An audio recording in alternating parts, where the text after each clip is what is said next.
Yeah, we find her, the beautiful girl we've been missing. We wanna have her kissing. We find her, now we in love. So it goes so, the remix.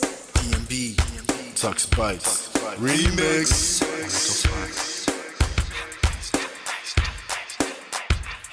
Now if I had to lose you like a bad phone connection, I'd change my game to get a better reception. Sit back, let's start this interaction. Don't fight the feelings, just a chain reaction. Your heart won't give you the wrong instructions. Like my GPS, yes I got the right direction. We gotta merge together like a road intersection. Last stop is gonna be my love and affection.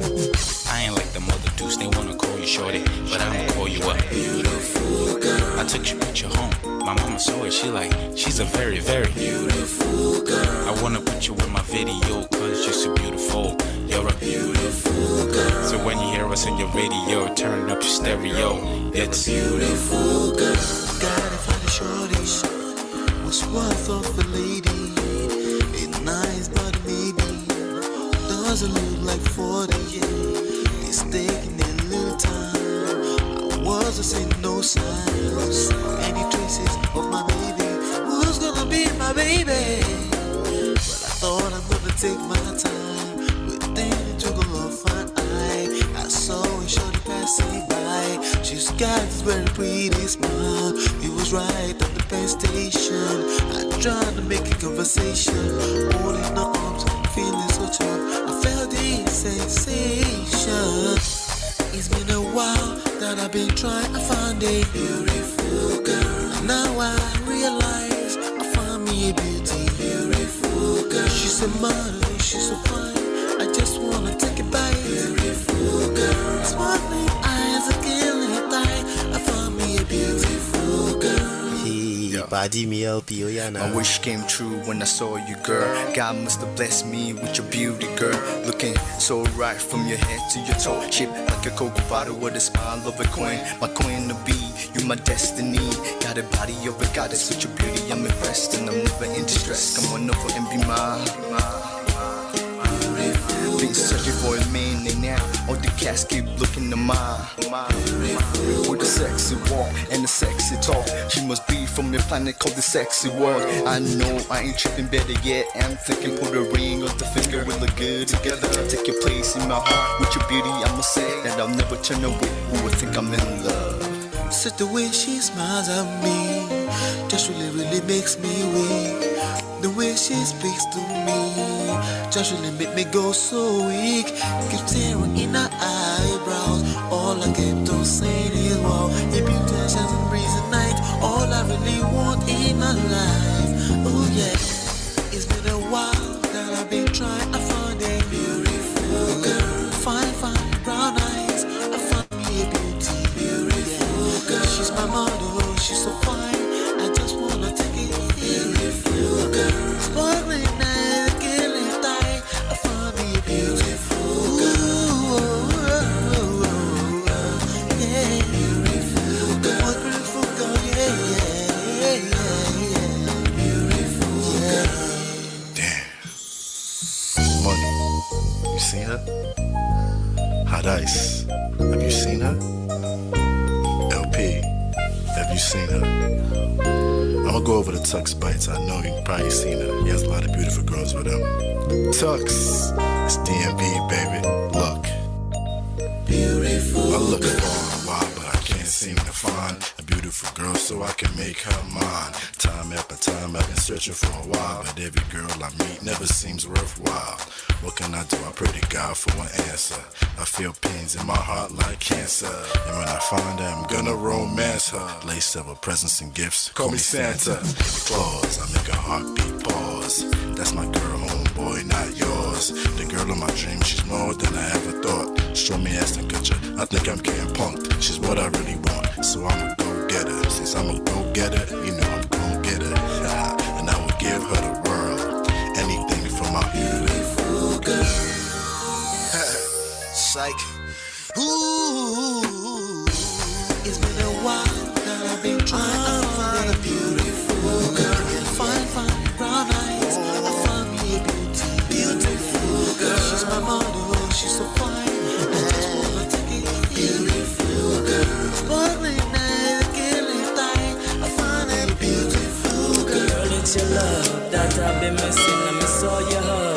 touching and kissing. Make love on the floor, the couch in the kitchen. One love enough, we done enough. Man of prestige. Ha! Now this guy win. Now you win. Now you win today. Now you win. Now you win. I agree. Man of prestige. Now man you be. I'm sure some people will be jealous now the way I talk about Ola. But I have learned a lot from him. That's why I keep telling you to follow him. If you don't follow Man of Prestige, now you know.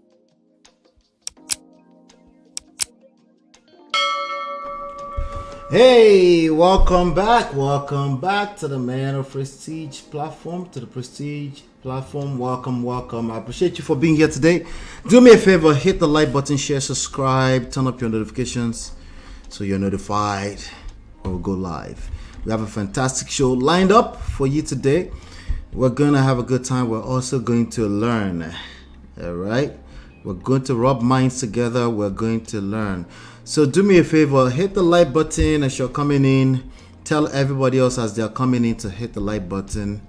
I might be dropping the link later on if you guys want me to. I've got space today to rub minds. If you guys want me to, we can do that. But we're going to react a little bit today. We're going to react, but we're also going to learn. We're going to be talking about sex. We're going to talk about sex today. We don't often talk about sex. We kind of do, but not really, okay? We barely ever make it a topic. But today, after a conversation that I just had with Auntie B and the Obodo fam today, I decided to change the topic to sex starved. Let's talk. How's that? Right? So if you're looking forward to this conversation, please do me a favor, hit the like button, share, subscribe, turn up your notifications so you're notified when we go live. What we do here is we talk about life and relationships. We extract life and relationship topics, lessons from trendy topics, okay? And we attack them from a self. What did I say? Self. Repeat it to yourself. Say self. Okay. Self. All right. Self. Power. Social. Seduction. Attraction and emotional intelligence standpoint. That's what we tackle this topic points from. Okay. While we do catch crews here and there every now and then, the goal is to learn. The goal is to empower self. Nothing else but to empower self. That's the goal. But we've written 2 books. My wife and I have written 2 books you can download. You can see our stories if you're interested in our stories. Internal stories. The first book, the most recent book is number 1 Red Flag, which is about red flags. And this one is Get My Marriage Back. If you are in or broken, admissibly in a broken marriage and you want to fix it, that's essentially our story. And it's redeemable. It's completely up to you. Not to another person. It's up to you. That's this book. You can download them absolutely for free at manofprestige.com. Shout out to my sponsors, Mo Fresh, Life with Natu, Adesua, Film Girl, Open Floor by Tima, Gores Corner, D-Love 3000, Yes TV, Chidema, Sparkleberry, and Mary Parker. Thank you so much for always supporting this platform. You too, you can support this platform for as low as 99 cents. You can sponsor the show right now for 99 cents with the dollar box below this video. And our goal in the month of August, happy August by the way, our goal in the month of August is $449. Okay, why? Well, we did $449.53 last month, and we don't want to go backwards. Okay, so that's our goal for this month of August. And right now I don't see anything yet. Today is the first day of the month, so I can't see anything yet. So, but you can sponsor this show for as low as 99 cents. We're growing steady but surely. We're growing and we're doing the Lord's work. All right, I want to say shout out to Dr. Shalatu for sharing the stage with me earlier on. Shout out to him. He's been at this game for a long time, so we continue to appreciate him on any one of these kind of conversations. We need to keep having the conversations. You can also use Cash App. That's $ Man of Prestige, or Zelle and PayPal. you can use the email ask@manofprestige.com. You can also use that email to reach out to me. Yes, my wife and I were marriage and relationship coach, life, relationship and marriage coach. So if you need help, you feel like you've hit some kind of rock bottom and you need help, you've tried everything else, and you're like, you know what, I think what he's saying resonates, I'm your guy. Reach out by email, ask@manofprestige.com, or you can reach out by text message, preferably WhatsApp, to 732 +1 732 305 8577. It's always scrolling through the screen. You might just have to be patient for it to scroll through again. You can join our backstage conversation if you want at whatsapp.manofprestige.com. Without any further ado, let's get into this conversation. All right, let's get into this conversation. We're about to have a very, very, very, very, very, very deep conversation. The first thing first, this conversation started on Auntie B's platform. Shout out to Chidima. Chidima, thank you so much. Said, do you see something now for August? Not yet. I won't be able to see it on the back end. That's what I meant. But thank you so much. I appreciate you for that. That goes a long way. You're opening shop for us this month. I can't get mad at that, right? All right. Thank you so much. Shout out to Cherish Olivia TV. Shout out to you. Well done. Well done. Thank you for being here. We are going to have this conversation. Welcome. All right. So I'm going to play where the conversation kind of started, and then we're going to take it from there. Shout out to Auntie B for having me on her graceful stage again. That's always a pleasure to have a conversation with your Obodo fam. So let's get into it, and then let me know if you can hear it. If you can hear it, hit a 1 in the chat. If you can't hear it, put a 2 in the chat. Let's go. There are men, mostly older men or aging men, who have ED issues. Yes. Okay. There are. And they would refuse to address it. That's not the same thing as he doesn't like Kerewa. Those are two different issues. No, it's an issue too, because if you have ED issues, yes, it's an issue too. And you cannot correct your wife consistently over years. Is it not the same? It is an issue too. It's an issue too, but it's a separate issue. It doesn't matter. It's semantics. It's the same thing. There's no kerewa. That's the bottom line. Okay, so now we're talking. So the issue is that there's no kerewa, not that he doesn't like kerewa. No kerewa because he cannot get it up for whatever medical issues or whatever issues. There are. So we need to identify the. Sorry, Auntie B. I didn't mean to go in. We need to identify the right problem so we can solve the problem. If we are combining all the problems together, we will continue to have these issues. There's no combining or separating. The bottom line is that there's no kerewa. There's a reason why there is no kerewa. Okay? I agree with you. So what do we do now? Is that you don't like kerewa? Is that you're attracted to somebody? You're not attracted to your spouse, or you have erectile dysfunction that is not making you get. Hit the like button. Hit the like button. Let's get going. That's the worst one. When the woman is still in her prime, and I know people in my real life that are going through this, or like, I kid you not. I'm with you, Auntie B. Remember, I told you number, right? And I will say, no, there's nothing wrong with me. Go to GP. No. Seek medical attention. No. Yes, men that have ED issues. No, so now let's go in the direction of ED now. Men that have ED issues, they have a problem addressing it because of ego. That is a fact. So what's she supposed to do? Well, that's she need to seek help. Okay. All right. So, did we get the gist up to this point? Abi, you want me to rewind? Did you get the gist up to this point, or you want me to rewind? Okay. There's a lot of issues in the conversation, right? But we have to be patient. We have to be attentive to narrow it down to one thing. There's a book out there called One Thing. I want everybody to go and find it. It's called Gary Keller. It's written really mostly for business people, but it's a good book as well. It's called One Thing by Gary Keller. It's a good book to pick up. It helps you when it comes to problem solving. Right? In life, there are many issues. And within each one of those issues, there are many issues. So I'm going to rewind just a tad bit, maybe by 30 seconds. So I want you to pay attention to that part. They have a problem addressing it because of ego. That is a fact. So what's she supposed to do? Well, that's so she need to seek help. She's the one that's complaining. She need to seek help. No, let's go back. Let's go I back. would say, no, there's nothing wrong with me. Go to GP. No. The man says there's nothing wrong with me, right? We have an opinion that there's something wrong with him. Those are the facts we know right now so far. Let's keep going. We have an opinion, not a diagnosis. We have an opinion that there's something wrong with him. Let's keep going. Seek medical attention. No. Yes, men that have ED issues. No, so now let's go in the direction of ED now. Men that have ED issues, they have a problem addressing it because of ego. That is a fact. So what's she supposed to do? Well, that's so she need to. The question that to be asked me is, what is she supposed to do? Did we get the question very clear?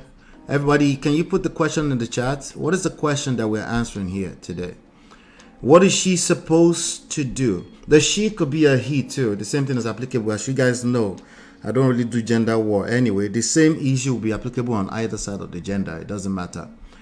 But the question, can you put that in the, did you guys highlight the question? Highlight the question for me so I can put it on the screen. What is she supposed to do? Right? Me, I'm very okay with having this conversation for as long as it takes. We just did an 8-hour live stream the other day addressing one issue. Me, we take our time. It's YouTube. It's okay. Unless I have something else to do, of course, I'll go do that. But no, we're not doing 8 hours here today, by the way. We only do that once every 6 months or so. But I'm just saying, I'm patient. If I have to schedule another show so we do part 2 on Saturday, we'll do that. Right? Because my goal is to solve the problem. My goal is to solve the problem. My goal is not to be right. I feel like I am already right. Oh, you're right. I feel like I am already right. Just because I am right does not solve the problem. So I choose to be patient because there is a problem. There's a problem and it involves me. So let me see here. Did anybody post it? Yeah, thank you, Chidima. What is a sexually frustrated spouse supposed to do? No, that's not the question. Let me repeat it. Okay, thank you, Sarah Luget. That's the question by Layinka. This is the question. What is she supposed to do with respect to everything that Auntie B told us? Especially older men. I have to be patient with this. Let's go back again a little bit. This is what Auntie B, this is the problem statement by Auntie B herself. Okay. And you see, that's the worst one. When the woman is still in her prime, and I know people in my real life that are going. Let me go back a little bit. There is no Kiriwa. Okay? I agree with you. So what do we do now? Whether medical issues or what? The issue is that there's no Kiriwa. Let's address that there's no Kiriwa. Not that he doesn't like Kiriwa. Okay. So there was a little confusion. Somebody said in the chat that there is no Kiriwa. And then somehow ED got mixed in it, right? Why did ED get mixed in it? Your guess is as good as mine. Somebody came out like maybe they have ED, right? Amongst many other issues. Yes, it's very possible. But it's an hypothesis, right? It's an opinion that maybe, right? It's usually presented as an opinion, which is fine with me. So let's talk about ED. There's no Kiriwa or there's no ED. Let's keep going. Kiriwa because he cannot get he cannot get it up for whether medical. There's no Kiriwa because he cannot get it off. All of us, including me, I had myself. We have the opinion is because he cannot get it up. He has ED, right? That's the issue. Issues or whatever issues. There are. So we need to identify the. Sorry, Auntie B. I didn't mean to go in. We need to identify the right problem so we can solve the problem. If we are combining all the problems together, we will continue to have these issues. There's no combining or separating. The bottom line is that there's no Kiriwa. There's a reason why there is no Kiriwa. I agree with her on that. I agree with you. So what do we do now? Is that you don't like Kiriwa? Is that you're attracted to somebody? You're not attracted to your spouse, or you have erectile dysfunction that is not making you get it up. Okay. And you see, that's the worst one. Okay. So she gave us, it's either you're having sex somewhere else, or you're having erectile dysfunction. She gave us 2. And then she said, you know what? That's the worst one. And she zoned in on that, right? Which I am fine with. We can also address that. Let's assume that she has an opinion, not Auntie B, the person that's complaining, has the opinion that he has erectile dysfunction, ED. right? We agree with that. We don't have a choice anyway because we're not there, right? So she's talking about that. So we're going to drill in through that point right now. So a very important aspect of this question is ED. Let's keep going. When the woman is still in her prime, and I know people in my real life that are going through this. So the person is married to someone. I'm with you, Auntie B. Remember, I told you number, right? Any man will say, no, there's nothing wrong with me. Go to GP. No. Seek medical attention. No. Yes, men that have ED issues. No, so now let's go in the direction of ED now. Men that have ED issues, they have a problem addressing it because of ego. That is a fact. So what's she supposed to do? Well, so she needs to seek help. She's the one that's complaining. She needs to seek help. There are ways. All right. So what is she supposed to do? A person that they are of the opinion that their husband have erectile dysfunction, however way they came up with that opinion, we have to believe them. That person has erectile dysfunction, right? So as a result of that, they're not having sex, right? This conversation started today because a conversation started on Dr. Shola's page about a man who said, he gave up after 8 years of a sexless marriage, right? So that's why we're having this conversation. We'll get into more of that, by the way. But, I was going to make it one segment amongst many other things I have to discuss today, but let's just talk about it. So, now, ED, no sex. And now the question is on the screen. Thank you, Sarah Loge. I think Sarah Loge. Lanyika, let me call you Lanyika. All right. What is she supposed to do? So let's chime in. What is she supposed to do? Anybody can speak to that. Now, since we have the problem statement, while I'm waiting for you guys, I will continue the video. But that's the problem statement. There is ED. ED has led to lack of sexlessness. Sorry, sexlessness, right? No kerewa, like konji, right? She has konji, okay? The man too potentially has konji, maybe, but we kind of we don't really know. We're just going by her opinion that it's not even that konji now. The man cannot get it up. That's what we're talking about. At least for the first part of this show. Shout out to Uncle Ben. I see your comment earlier on. That's what we're talking about. So I'm going to drop the link. I'm going to drop the link right now so that we can get to it.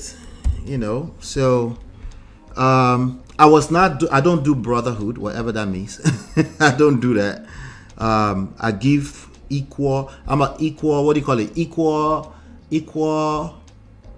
Not accountability. I hate that word, actually. Equal opportunity, equal opportunity for both genders. That's what we do here. So let's talk about it. This will be applicable. Think of equal opportunity something. So it's a third word I'm looking for. If you want to think about it on the other side of the gender, imagine a woman, right? And a man comes to me. The man is the one who came to me now. And he's telling me the problem. And then somehow in the middle of telling me that he has problem, he concludes that it's because the woman has low libido. Right? It could be one like that. And we now ask, and then somebody now asks me, what is he supposed to do? That's the same question. It could be on either side of the gender. Right? Or he comes to me and he say, she's weaponizing sex. Right? He told me. He came to me and said, hey, listen to this issue. I'm not even a marriage coach. He just said, listen to this issue. He said, my wife is not doing kerewa. Right? The bottom line is that I have konji blue balls. Right? I think she's weaponizing me. I think she's weaponizing it against me. Same issue, same problem, just on the flip side of the gender now. Same issue. Okay. Welcome, Marriott. We've been waiting for you, Marriott. Yeah. Same problem. So Chidima says, was the marriage sexless from the start, or is this a recent sudden development that will help in finding solutions? Interesting. You ask more questions, right? You ask more questions. Let's see how this goes on the screen. He's around that. There are ways to get that man comfortable enough to get him talking. Help for his problem, Abby. No. Let's go back a little bit. So what's she supposed to do? What is she supposed to do? Let's go. Well, she needs to seek help. She's the one that's complaining. She needs to seek help. There are ways around that. There are ways to get that man comfortable enough to get him talking. Help for his problem. So I said she needs to seek help. All right. And I think that's where the misunderstanding came from. And I want to know what the misunderstanding is. I'm curious. I'm very happy to address it. Right. She needs to seek help. And to be asked me, what is she supposed to do? She, not he. Okay. Again, if you flip it to the other gender, I'm okay with the gender warrior conversations now. Let's just have it. Okay. If we flip it to the other gender, he comes to me. He says, she's weaponizing sex against me. I think she's seen somebody else. Keyword think. And then somebody listened to and say, hey, what is he supposed to do? And I say, he needs to seek help. Right? Same statement. Same first step to the solution, right? Let's keep going. That is a fact. So what's she supposed to do? Well, she needs to seek help. She's the one that's complaining. She needs to seek help. There are ways around that. There are ways to get that man comfortable enough to get him talking. Help for his problem, Abby. No. This is her problem now. She's the one that wants Kerewa. We need to. I think that was also triggering, right? What do I say about your problems all the time here, ladies and gentlemen? What do I say? Ladies and our, what do you call it? Imaginary gentlemen. I could see the numbers. I know they're back there. What do I say about your problems all the time? What do we do with our problems, or what should we never do with our problems? Right? But there's a problem with what I usually say too, because you have to, first of all, admit that there's a problem. That's the problem here. Usually, nobody wants to admit that there's a problem. These are the issues. Who is going to admit first that there's a problem? There's a problem. It's not my problem. It's your problem. It must be your problem. Well, it's not. What if it's nobody's problem? It's just a problem that we all have to deal with, right? What if? Let's keep going. Please help me. You're not getting any help from me tonight. So stop it. Wait. Let me help. So it's your problem. It's me now that will seek help. How? Am I going to remove your career? Wait, I just noticed that part. Did it sound off like I'm saying help me with the point I was trying to make? That's not what I meant. I'm saying help me, understand me, listen to me. That's what I was saying. Just to be clear.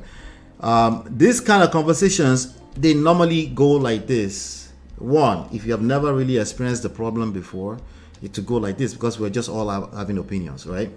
So it's just a debate. It's not that deep. Number two, when these problems get like this, is inside of that marriage itself. Maybe times 10. It becomes a very toxic argument between two partners, right?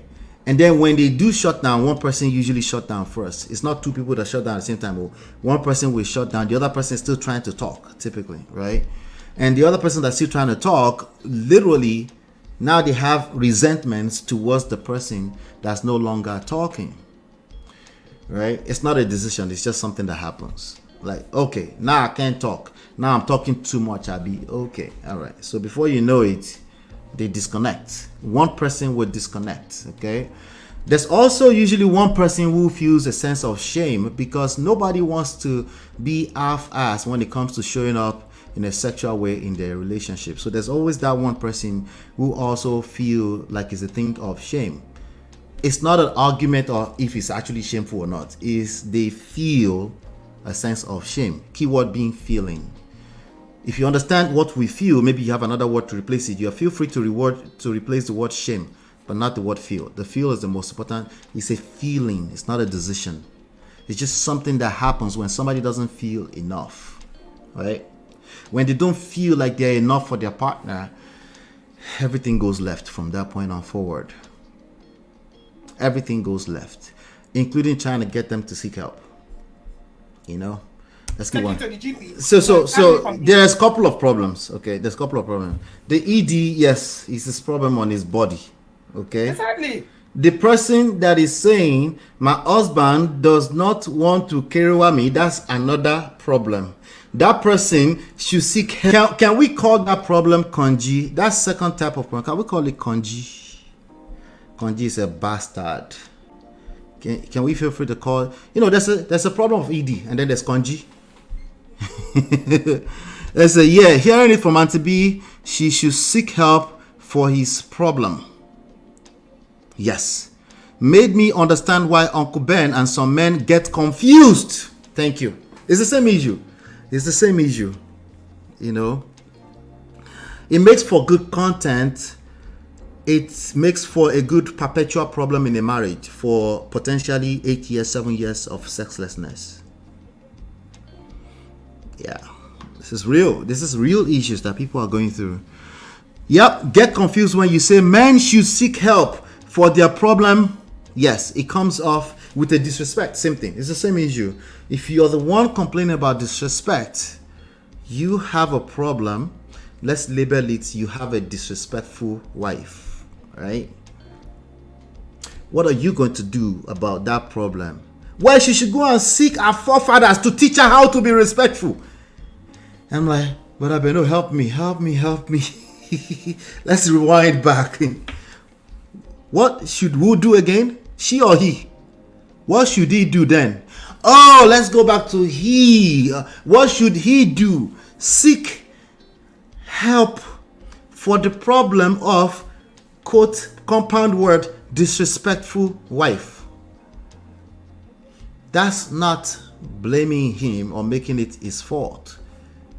That's him taking responsibility for his issues. What issue? Not lack of morals of being a disrespectful person, but owning, being married to a disrespectful wife. That's what this platform is built for. We dissect it layer by layer. We take our time. That's why we chop them up into videos later. In case you run out of time, you can come back, you can watch it. Right? The reality is that Auntie B is right. The bottom line, there's no kerewa. We all agree on that, right?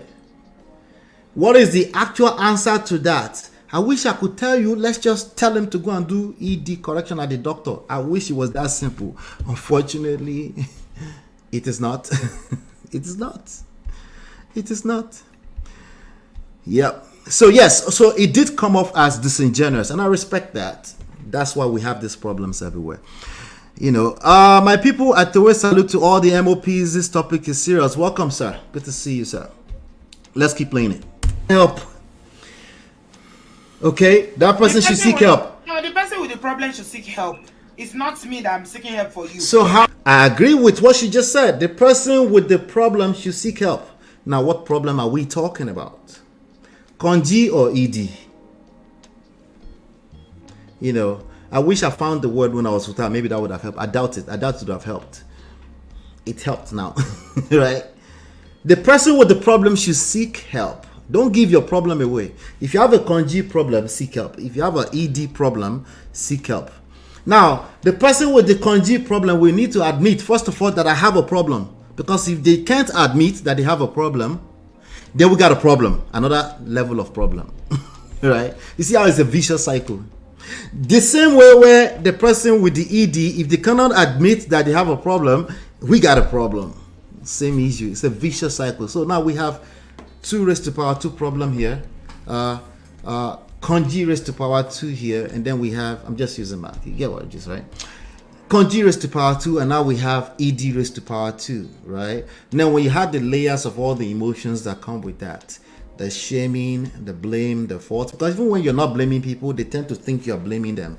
This is another level of problem on its own entirely. It just runs out of control completely. It goes left.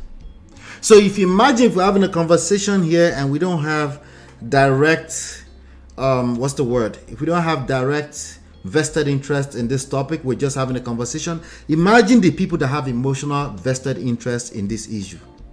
Imagine a situation where one person already feel that they're not showing up as they should show up in their conjugal duties, right? See, oftentimes we think if we correct them, we should just correct it. Unfortunately, the opposite happens.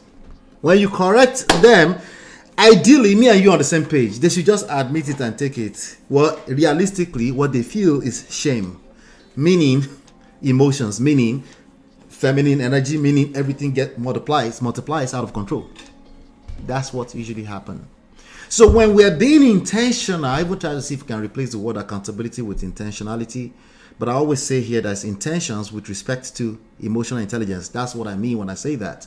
Because it's not good enough that you are intentional. Intentional for a lot of people means just correct the person. Tell them what they're supposed to do. That's what most people mean by intentionality.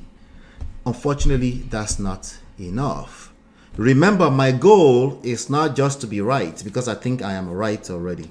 And I think you're right already. My goal is to solve the problem, right? There's a lot of times that we apply the wrong solutions to the wrong problems. It just, what do? Well, we try again. No, it's not that simple. You collect more trauma. It just gets worse and worse, right? For every time you collect extra trauma, that trauma is something you have to walk through. So as much as possible, you don't want to employ the wrong problems. In life, we will, unfortunately. But as much as possible, the way you avoid applying the wrong solutions to the wrong problems is make sure you ask adequate questions before you apply solutions.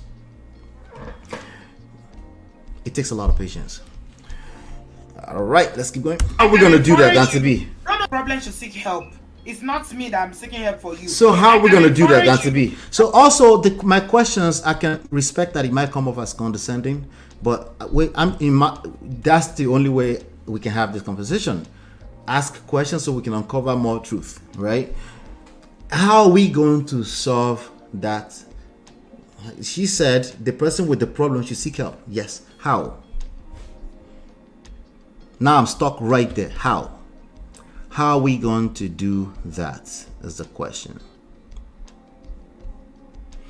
Right? That's where we are right now so far. Black Diamond, welcome.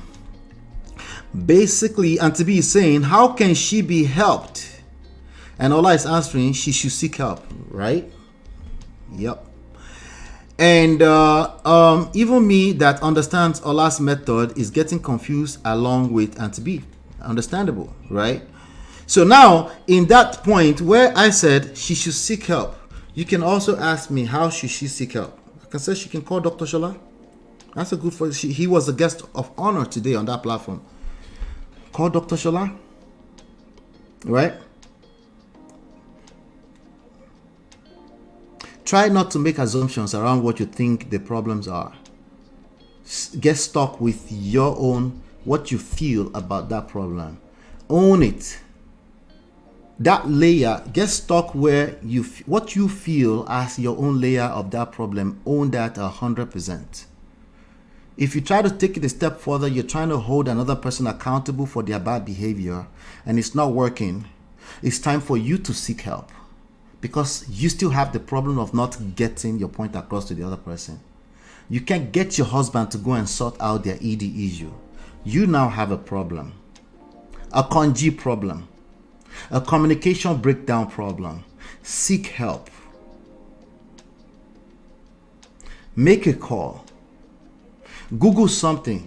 Google search. Well, you have to know what you're Googling for. If you're Googling ED, the issue might not be ED. Anyway, ED, which is the source of the kanji. Now, the ED could be a source of smelly bekus. Now, it sounds like a hamster in a wheel. Thank you.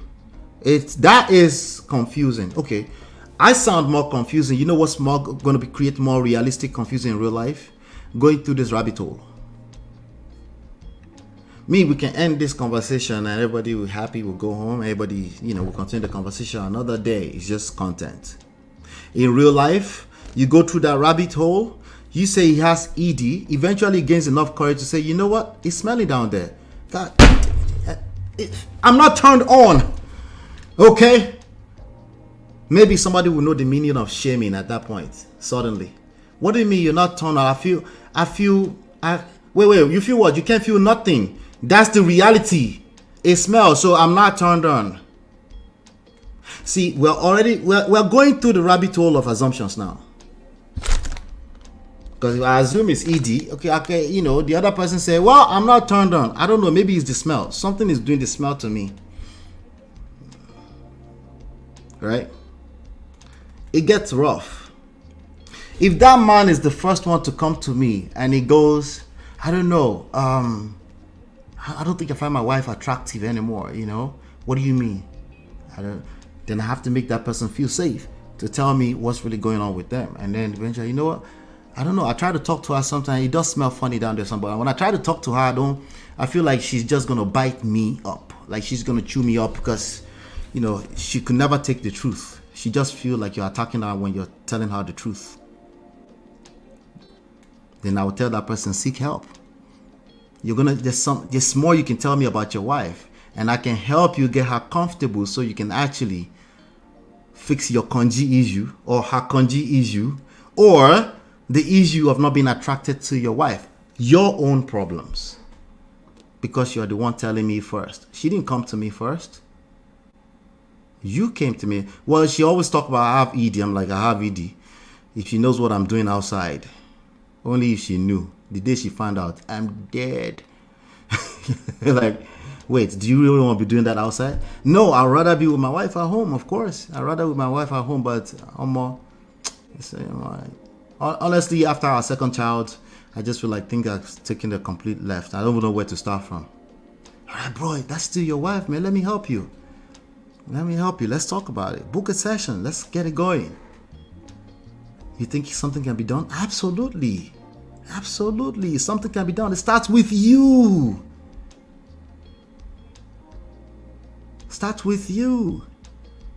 Same issues. Now, that man can make a choice. He can say, what do you mean? I beg. He can take an offense. He said, she's also disrespectful. I said, that's your disrespectful wife. What do you mean? Is that my fault?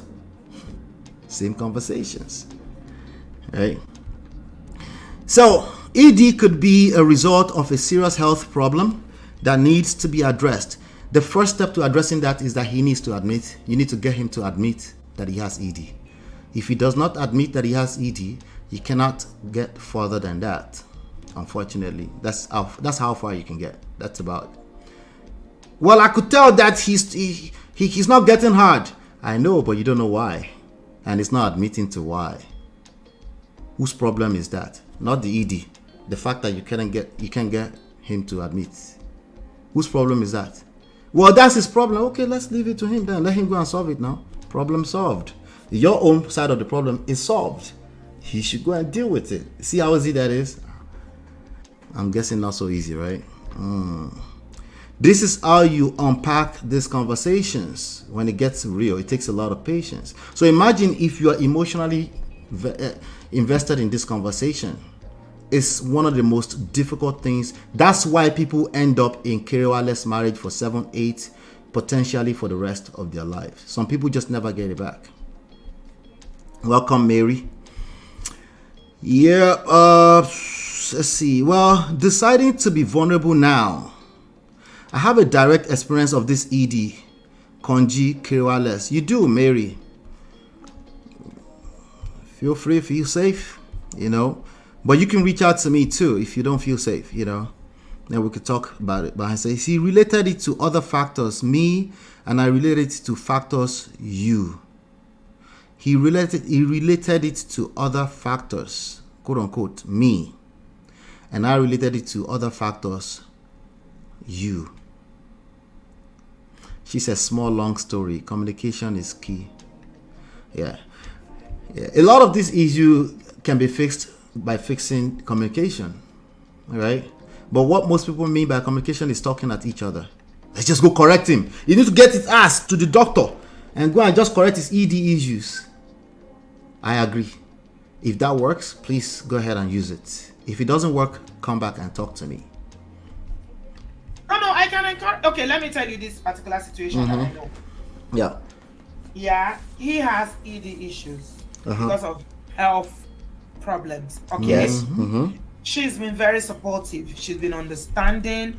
you know, okay, what can we do? Getting medication? Should we change the medication? Should we go to Uncle Proctor? It's all semantics, Jerry. No mind or lash. It's plain broken. No, but you didn't give me an alternative solution, so you can't say it's semantics. It's semantics. We're not having Kerewa. That's the bottom line. I don't care whether. Can somebody help me with which part of what we've addressed so far is semantics? If you can, let me know in the chat. In the meanwhile, let me read this person's comment, because I didn't get to read it actually. Just the first line, I just scanned it basically. And I usually don't read the chat too. I might scan it, and I'm scanning for people supporting my point. And I picked up quite a few of them. That's usually what I'm scanning for, you know. Ola, those are just semantics. No sex could be one of many reasons, and it's understanding the reasons and couples coming with a solution, i.e. doctor, therapy, open relationship. I didn't disagree with that. Okay, I didn't really disagree with that. Let's keep it moving. So what do we do with that, Auntie B? That we're not having a problem. So okay, I'm listening, Lower. I'm listening to you. What do we do with the North Korea? She's not judging you. She's not judging. She's not being, difficult. She's understanding and saying, "Oh, I don't need this. Can we go and talk?" It's like there's nothing wrong with me. I'm not going. You go to the doctor if you want to go to the doctor. You know, Nigerian mind. I don't want to go to the doctor. How is she gonna help him? All right. So that's another layer to the problem statement. Right, let's see here. Marriott says her story said someone had ED related to health issues and they don't want to see the doctor. Yes, he does not want to see the doctor. That is a problem. Whose problem is that? I'm asking the chat.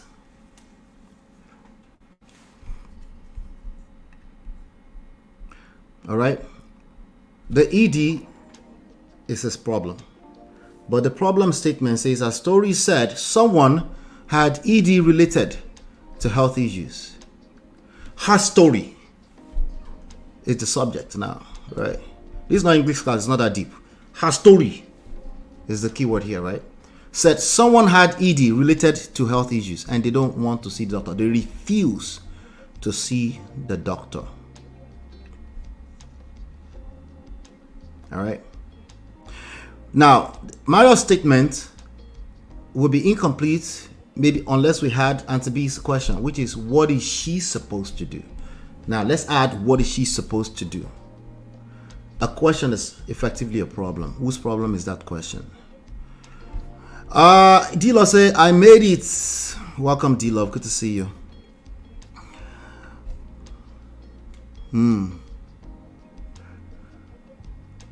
No, just let me pin Mary Parker's. I'll make sure I address it just off of the little bit she shared.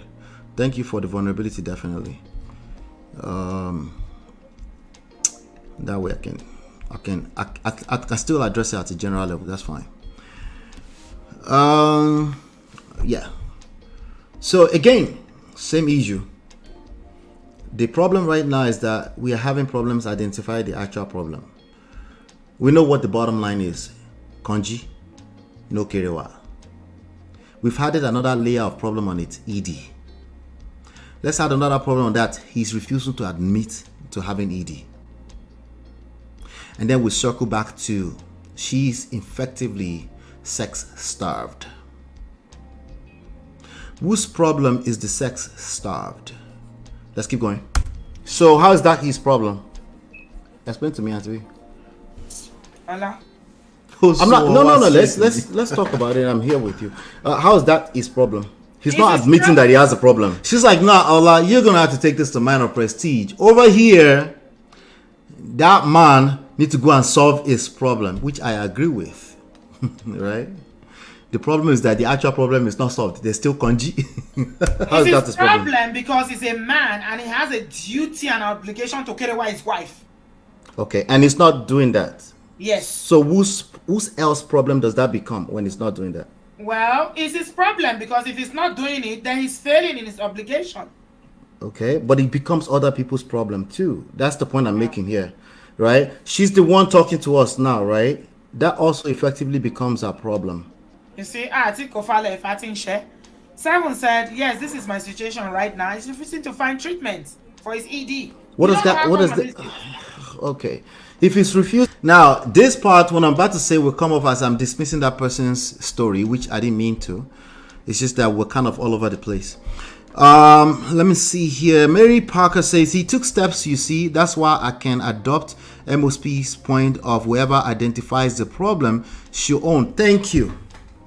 Thank you, Mary Parker. Right? I think this added context to your last point. Small, long story, communication is key. Yes. She took the bulls by the horn. Whatever she did and she called communication was effective. Effectively, she communicated. Right? He took steps, you see. While I can adopt MOP's point of view, identify the problem, whoever identifies the problem should own up, seek help. He was compensating me by giving me a very awesome companionship. Yes, that's awesome. Now, what you just said here, people can take that as that's what they were trying to tell me. That somebody should communicate to him. No. It's not the same thing. It's not the same thing. I see the confusion. I see how it can all look alike. Because if it was the same thing, then you two should have done the same thing that Mary Parker did. And then this problem would not exist anymore. Which problem? The congee problem. Not the ED. Solving the ED problem translated to no longer congee. But in order to get someone to solve the ED problem, you have to solve the communication issue problem. This is not easy, okay, by any means, because again, your emotions are involved. So of course, you're only engaged with that side of you that is not accountable. Because after all, it's not your fault. That's how you see accountability. You see accountability as fault. This is not just you. All of us are like that, okay? We don't like anybody to blame their issues or not. We don't like that, you know. But when you are engaged in a romantic relationship with another person, when you are able to identify that this person was rewarding you with companionship, an awesome companionship, when you're able to count your blessings, you will calm down small. And to be ended that show by saying humility, you'll calm down and say, maybe I can calm down a little bit. Maybe my tone is just... Maybe the way I'm talking right now is how I do this talking. No, I did all the talking. And to be did say that she was empathetic. The bottom line with her goal of being empathetic is that the point is not getting across to this man. He's unable to admit that there was ED. The bottom line, the problem we're solving right now is not the Kerewa. It's still Kerewa, but it's not. We're talking about not being able to get your point across to him now, so that you can go and solve the problem. That is something you don't like. So that becomes your personal problem. That becomes a blessing in disguise. That becomes an opportunity. But if you continue to see accountability as it's your fault, these are the issues. These are the issues. So a lot of sex problems, they are rooted in this kind of issues. Okay, they are rooted in communication, a breakdown in communication. If you talk to me anyhow, I'm not turned on. I'm letting you know right now. Auntie B made a statement about men can just, I think it's another misconception by women, that men can just have sex with anything. Yes, if it's not his wife. If he's not emotionally engaged, yes. If it's his wife, he needs to be connected to you, typically. He needs to feel a sense of connection, because the only reason why he wants to keep having sex with the same woman over and over and over again is because emotions are involved. Once you remove that element of emotions, or remove the element that is his wife, then he doesn't need, you're right, men don't need the emotions, right? All it takes is the newness, a new exciting purpose that will do it. But when we're talking about his wife, he needs to be connected to you. So if your mouth is like a lethal weapon, especially if you don't realize it, if you're just talking, if it's coming from a place of ignorance, it's even worse at that point, because ignorance is not an excuse, right? Then everything will go left. Everything will go left. So here we go. Ola, you're being my English is not that deep. Marriott, break it down. What MOP preaches is whoever identifies a problem has the power to seek solutions. And don't give your power away. That's precisely what I say. Don't give your problems away. Giving your problems away is giving your power away. That's why it's self-power. Before we talk about social seduction, emotional intelligence. Let's keep going. Choosing to find treatment, that becomes a problem for you. You need to seek help is what we're talking about. When you have a situation in your... What help are you going to seek? So let's make it less about hit the like button. If you have an issue in your marriage and you're not enjoying it, you as an individual are not enjoying it. You have to be accountable to your own happiness. It's easier, as a consultant on TV, it's easier to point fingers at whatever you see as the root cause that is not doing Kerewa. But unfortunately, that's not going to solve the problem. Based on what you just told me, it's not solving the problem. You now effectively have a problem, which is you're not getting Kerewa. That, yes, it's a separate problem, but it's a problem. I'm missing about 11 likes. If you can hit the like button, thank you. Be accountable to that.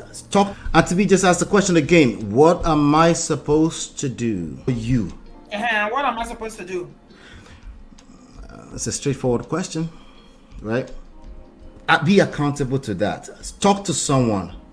I think the accountable word, I have to break that down further. I can't use that word again. I can't. Don't conclude that it is the end of the world, because if you do, you have what we're talking. This is Oyibo. I can see why they say it's Oyibo semantics. I'm just speaking English, right? Now, I didn't practice what I normally preach. If you have to repeat yourself second, third time, it's probably not going. And there's a good chance you're also talking to people that don't have that problem, right? So if you're talking to people that don't have that problem, they have all types of opinions, and that's fine. They're supposed to, right? So I could have practiced what I preached too. I think I did, but Dr. Shala came to save me. Talking about today. Ola, I don't know what's happening to you, but you're doing brotherhood today. You know why? Because thank goodness you're not in this issue. You would listen to me a little bit easier if you're in this issue. You are being a brother. You are doing brotherhood. This is Ben in your head now talking. If it's Brother Ben that's talking now, we understand.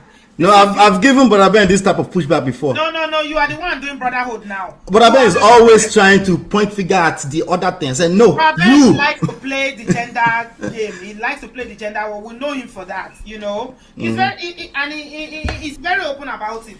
We almost expect it. If it's Ben, I say what you're saying, I will not be surprised. Okay? It's the same issue that Uncle Ben had whenever we're addressing the issue. If you are complaining, let me help Auntie. If you are complaining about disrespect from your wife, that becomes a problem for you. You need to address it on your own. Starting with you. It's the same issue. We have problem. We are not doing Kerewa. Why are we not having Kerewa? Because my husband has ED. So let's address my husband has ED issue, right? It's not like I wanted to dismiss that point. It's just that you cannot self-diagnose that. My dick is not going to get hard if I don't want to have sex with you. The same reason why I said don't tell women they're weaponizing sex. She simply doesn't want to have sex with you. Why should you not use that word? Because because it stops you from finding out more. It stops you. Once you conclude this person is weaponizing sex against you, you see them as the enemy. It stops you from asking more questions, right? Why can't you conclude that he's not having ED just because he's about to have sex with you and the thing is not coming out? Because you can't conclude like that. It's turned off. Right? It could be he doesn't want to, it could be ED, but don't make the conclusion, right? So if you say, babe, this is ED going on, you know the example that Dr. Shala gave, he's admitting that there's problem. He's the one that says, like, there's problems, right? You know, he gets in character. I said, there's problem. And then, see, the person Auntie B was simulating did not have that problem. The problem that the person that TV was simulating, that person has the problem of a husband who is not admitting to it. That's a big problem, right? Because number one, you're not sure if he's just turned off, he doesn't want to do it with you, and you're making assumptions, right? Now, if not Dr. Shola came in, right, and I had to give him the floor, it was a show, I might have gotten to a point where I might say, you know what? Why don't you go to the ED doctors and go and tell them that this is what you're experiencing with your husband? Why should you do that? Because you are saying you have conjugal problems. If you talk to those doctors have their methods of getting you to find out if that's the actual problem. They will also not give you an assumed diagnosis. They will give you some tricks around finding out what the actual problem is. So the major issue there is assumption, right? Assumption. No, there's no way it can be me. A man, once they sick because they just get turned on, he should stand up. If he doesn't stand up, it's ED. That's wrong. That's wrong. And in the same breath, you now come back and say he must be cheating. You see the confusion? That's confusing. Allah is just confusing, and to be exactly why people say it's big English. Yeah. You say it's big English. You know where you know when you have real problem, you hit rock bottom. You know who you find? People with big English. Doctors. God forbid. We will not have problems that will make us chase after big English. Oh, amen. In Jesus' name. But, we have a mission here. Yeah. Sarah Luger says, what, did you change your name? Why did you change your name? If you want me to call you Sarah Luger, I'll call you that. And if you're a content creator here, let me know so we can support you. I would like to support you. Everybody should be supported. Beyond Braids on YouTube, Uncle Beno on YouTube, Auntie Uju on YouTube. I think Cherish Olivia is also a content creator. Please, let's support the ecosystem. Thank you. It goes a long way. And then also, for those of you that are mods, we might just want to get in the habit of, if you're open to it, only if you can, help us be sharing the link of other YouTubers that are on this platform so that we can support them. The word accountable is what seems to be throwing folks off. I think it did. It sounded like it was their fault. It seems as though it's our problem when in reality it's more than that. Yeah, it wasn't me saying that's our problem. It was me saying it's a problem and she can lead addressing it. That's more of what I was trying to say. It's never me. Uncle Beno in his head. It's true bullet. I know, right? It's true bullet. Wahala. Yeah. Yeah. Accountability. What would be the meaning for accountability, Marriott? What would be the meaning to you? What is accountability? Let's see here. I agree. I think there are words Allah can use to make his message better received without people feeling attacked and defensive. I'm learning as we go. There's so much growth. So since I started this thing 3 years ago, I'm learning as we go. So thank you so much for that. I can use a lot of grace in that respect. This is what accountability means per Mommy Google. An obligation or willingness to accept responsibility or to account. That's still on point. That's aligns with what I mean by accountability, right? Especially the second aspect of it.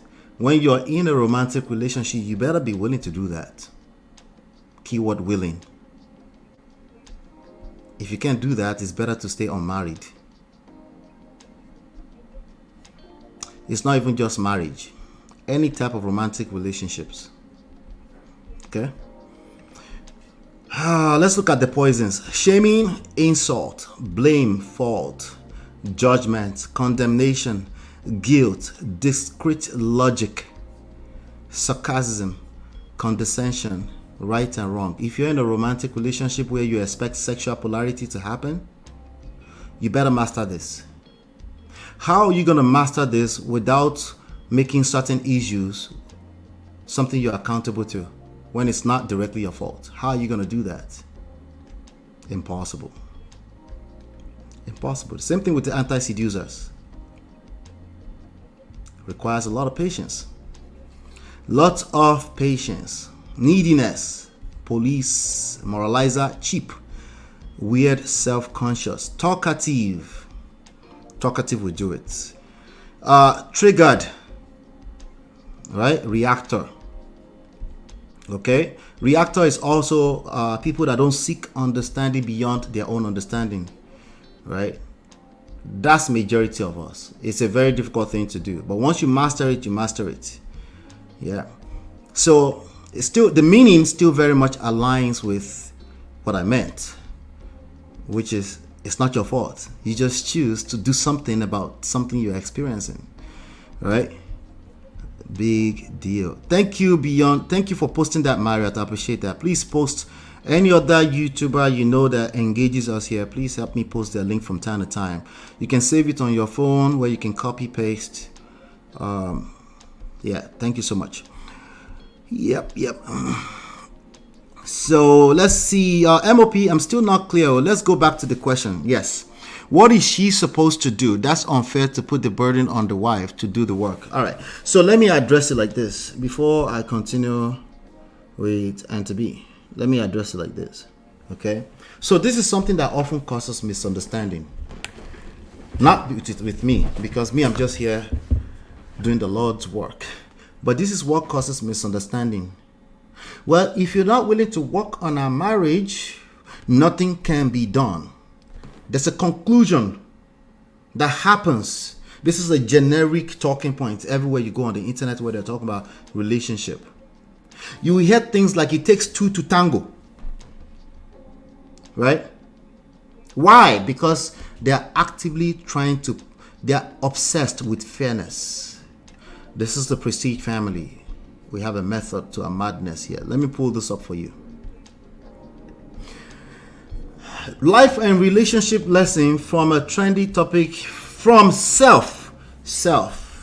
Meaning self. Make sure you're taking care of yourself so that you can have enough in you to pour into other people. If you don't have enough to pour into other people, you will look around you, you will always find people at fault. You will always find reasons why your life is not the way you thought it should be. You get what I'm saying? It's perception. Because it's perception, you can tweak it in your favor. Remember, in your favor. So this is not unfair to you, but you have to have the foresight. You have to see beyond just now. If you're stuck in your feelings right now, you'll be stuck in fairness. And you'll be on your right. You will be doing that rightfully so. You're right.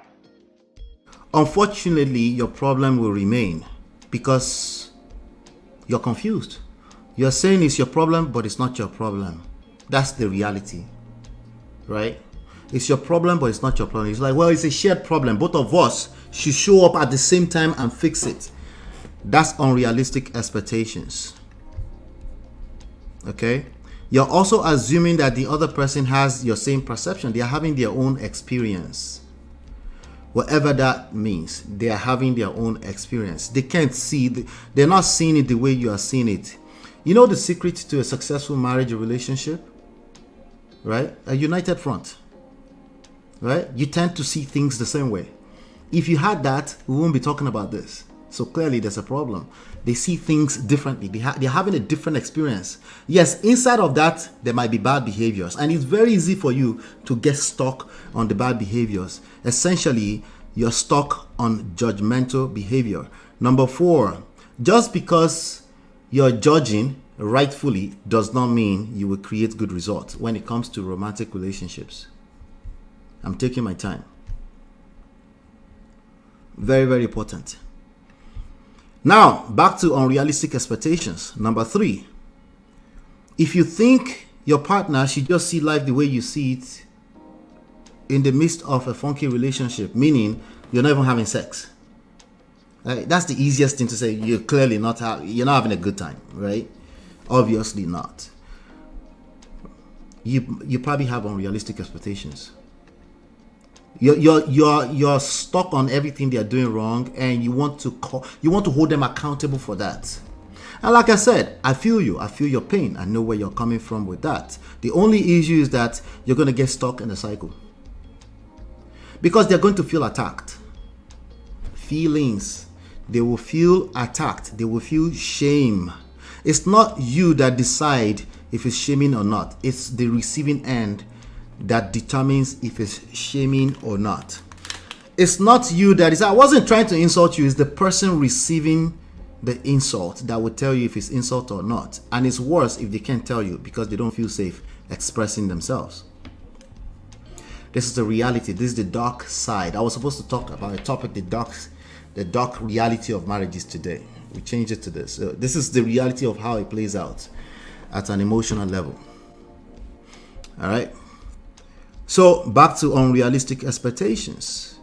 Not only that, you actually have unrealistic expectations of yourself. It's actually easier when you own the problem. When you try to share the problem with the other person, that consumes your energy. This is what we mean by you lost yourself. You're spending days, months, years potentially trying to get this person to admit to a problem that they are not going to admit to using the method you're using. You're consuming yourself. That's not fair to you. Now, that is not fair to you. So it's actually easier once you understand, just understanding this concept is all it takes. Once you understand this concept, it's actually easier for you to say, you know what? I'm in a funky zone with my marriage. That's my problem. I'm going to do something about it. So what is it that I'm carrying? What burden exactly am I carrying? Just the decision to do something about it. That's it. Because remember, I'm pushing you against making conclusions that you know what the problem is. Just because somebody's dick is not rising when they're trying to have sex with you does not mean they have ED. They might just be turned off. It might be C finish. It might be you're not spending enough quality time with them. It might be you're not their love language. They are starving in other ways. It could be so many. How are we going to find out where it is? We start with you. You. We seek the help that we need. It's literally that simple. Of course, when you seek help, it will uncover the best next step, right? That way you're not just moving around the internet looking for anything that matches what you want to hear, because you're probably just going to repeat the same problems over and over and over again. And unfortunately, you might not see where you're wrong. And it's not even about you being wrong. It's about you're doing something that's not effective. So the solutions are actually very simple and easy. What makes it complex is our brain, the way our brain functions. Are we getting there? Are we getting there? Let's see here. Let me come back to the chat. I abandoned the chat for a second for me to rant.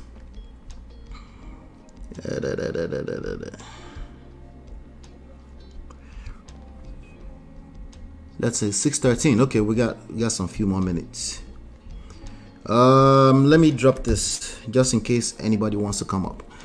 Let's see here. Okay, so let me see. Hopefully, what she's supposed to do, seek help. It's still the same answer, seek help. The seek help will uncover everything else. Okay, seek help and stop concluding. Like I said, I wasn't joking when I said Shotigba Okwemu. If you have not touched him like that and say your mind today, if you're not comfortable doing that, if you're just lying there and you're like this, and then you notice that his thing is not standing up and you conclude the CD, you're punishing yourself. You're making conclusions essentially. So the question I asked towards the end with Dr. Shola, when I said, did you touch it? If you didn't touch it, if you're not touching him in that manner, right? If you're not in the middle of giving him a head or anything like that, you can't try it. Don't come close to making conclusion that you know is ED. And I know that's what most people are doing. It's ED. That's shaming tactic, right? It's a way to exonerate yourself, and that's not going to work. And you don't need to exonerate yourself because it's a romantic relationship. You can just say, hey, let's seek help, right? Maybe if you hear more of that from you, maybe you'll be comfortable to say, you know, babe, I've been feeling some type, I'm of age, I'm dealing with high blood pressure, maybe I can seek help. Does it feel safe enough to share that with you? Oh no, it's a man, it should just be a man. Oh, okay, good luck for yourself. It's not going to work. That's the point. It's so clear to me now, OMG. When Ola says seek help to men, they say he panders to women. He said it to Auntie B. She said Ola is doing brotherhood. These are the issues. Told you. Auntie B always got me though. She knew what I was saying whenever I said that. This is not brotherhood. It's self-accountability. Self-accountability cannot be a curse compound word to you. That's terrible. That's the problem. If self-accountability is a curse word to us, that right there is a problem. That will cause everything. It will cause lack of KRY. It will cause lack of communication. You can't communicate if you can't do self-accountability. If you need something to be your fault before you can hold yourself accountable, as far as being in that relationship, you cannot sustain romantic relationship for long term. You might be a fine boy, fine girl, attract women, men all the time, sure, but they'll be leaving you too. Because they will need grace sometimes. It can't just be, it's your fault, it's my fault. It's accountability and it's fairness. We share it equally. You can't play like that. If you play like that, you will hurt yourself.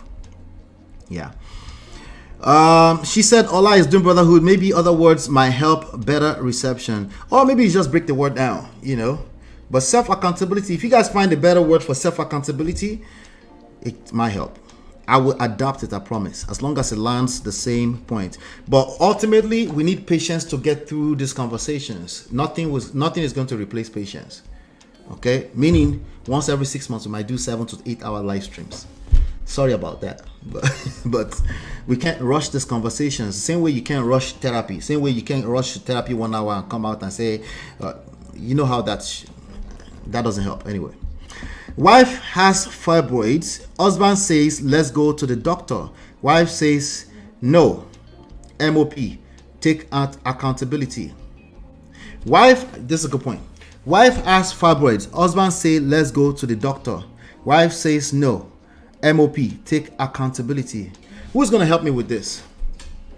Somebody might have been helping me already. I'm going to pin that.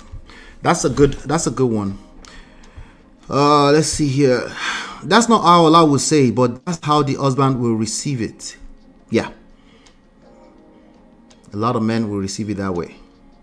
Let's keep going. I think what I'm getting from Allah is that it might not necessarily be ED. However, if it's ED, how can we communicate it to the husband to feel comfortable enough to see if ED is actually... If it's ED and it's received diagnosis, this conversation will not happen. Chinye. So maybe you want to reword that question. If it's ED and there's been diagnosis of ED, it will not. If there's a problem and he feels safe to talk to you, we will not have this problem. So maybe you can reword it, the question. I'm open. I'm here. Accountability, an obligation or willingness to accept responsibility to or to account for one's action. Yeah, dictionary meanings will come off hard, but just add for your own. Like, for one's action, why? What do you benefit from that? When is your husband, when is your wife? Right? What do you benefit? Like, let me say it like this. When you give grace to your husband or your wife and everything is cool, what benefit do you get from that? We need to identify that. If we don't identify that, all of this is going to sound like curse words to you guys. And it will make sense to me. But it will translate to real life problems too. Yeah. The problem, or if there's another underlying issue, Allah, is what I'm saying correct? Yeah, you cannot conclude anything that looks like medical diagnosis. Stop self-diagnosing each other. That's my point. Maybe that's another way to stop self-diagnosing. Okay? Stop it. Go to the elders in your home. It's free. Go to your pastor. I know we say don't go to pastor, but if that's what you can afford, go to a pastor. Stop self-diagnosing. That's actually the main point. Okay? Maybe another point by attachment is just because somebody is not turned on when they're trying to have sex with you does not mean they have ED. Expand that concept for yourself. I understood that's where I was headed, was she can get help with communication to get through to the husband. Yes. Marriott is finally getting me after like 50 hours. Can you imagine? Which is valid. But that's not where he started. Ends. I said seek help. I didn't say seek help for what? I didn't say seek help for ED. But thanks, Marriott, for getting the point finally. Let's see. Either sort out the communication piece or leave the marriage. Yes, I agree with the or leave the marriage too. You take responsibility for that. You know what Dr. Shola said? He said 7 years. He said, like, as far as it's concerned, it's not. I'm not disagreeing with that. I wouldn't conclude like that personally, but You will have to leaving the marriage. You will have to take responsibility to how that's going to happen. The curse word, responsibility. You will have to be accountable to that, to how you leave the marriage. The accountability word is not the curse word. If you find better words, I will use it. Okay? The curse words here, the poisons are this. These are the poisons, just in case you are here for the first time. Shaming, insult, blame, fault, judgment, condemnation, guilt, discrete logic. That means yes or no mentality. Sarcasm, condescension, right and wrong, mentalism, obsessed. Those are the poisons, and you don't get to define them. If you are being received, if experience with you is being received in this manner, you're guilty. I just used one of the curse words. Go figure. Right? Now you feel some type of way because I just called you guilty. See? Exactly. How am I guilty? How is that my fault? Exactly. So imagine if it was in a romantic relationship and all you want to do is point out how the other person is guilty. Of course their dick is not going to get hurt. What are we talking about? Of course not. And of course you have the right to call it ED too. It's just that we will get stuck in the problem. That's all. That's all I'm saying. Let's see. We're getting there. I'm glad I actually changed the topic. We're schooling Ola today. The tables have turned. He gonna learn. Your last comment is exactly what happened on Auntie B. Which was the last comment? Please tell me. You're guilty? That part? Communication in marriage is so necessary. If communication is clear, it won't be difficult to talk about things like this. A united front is so important. Goes back to foundation of the marriage.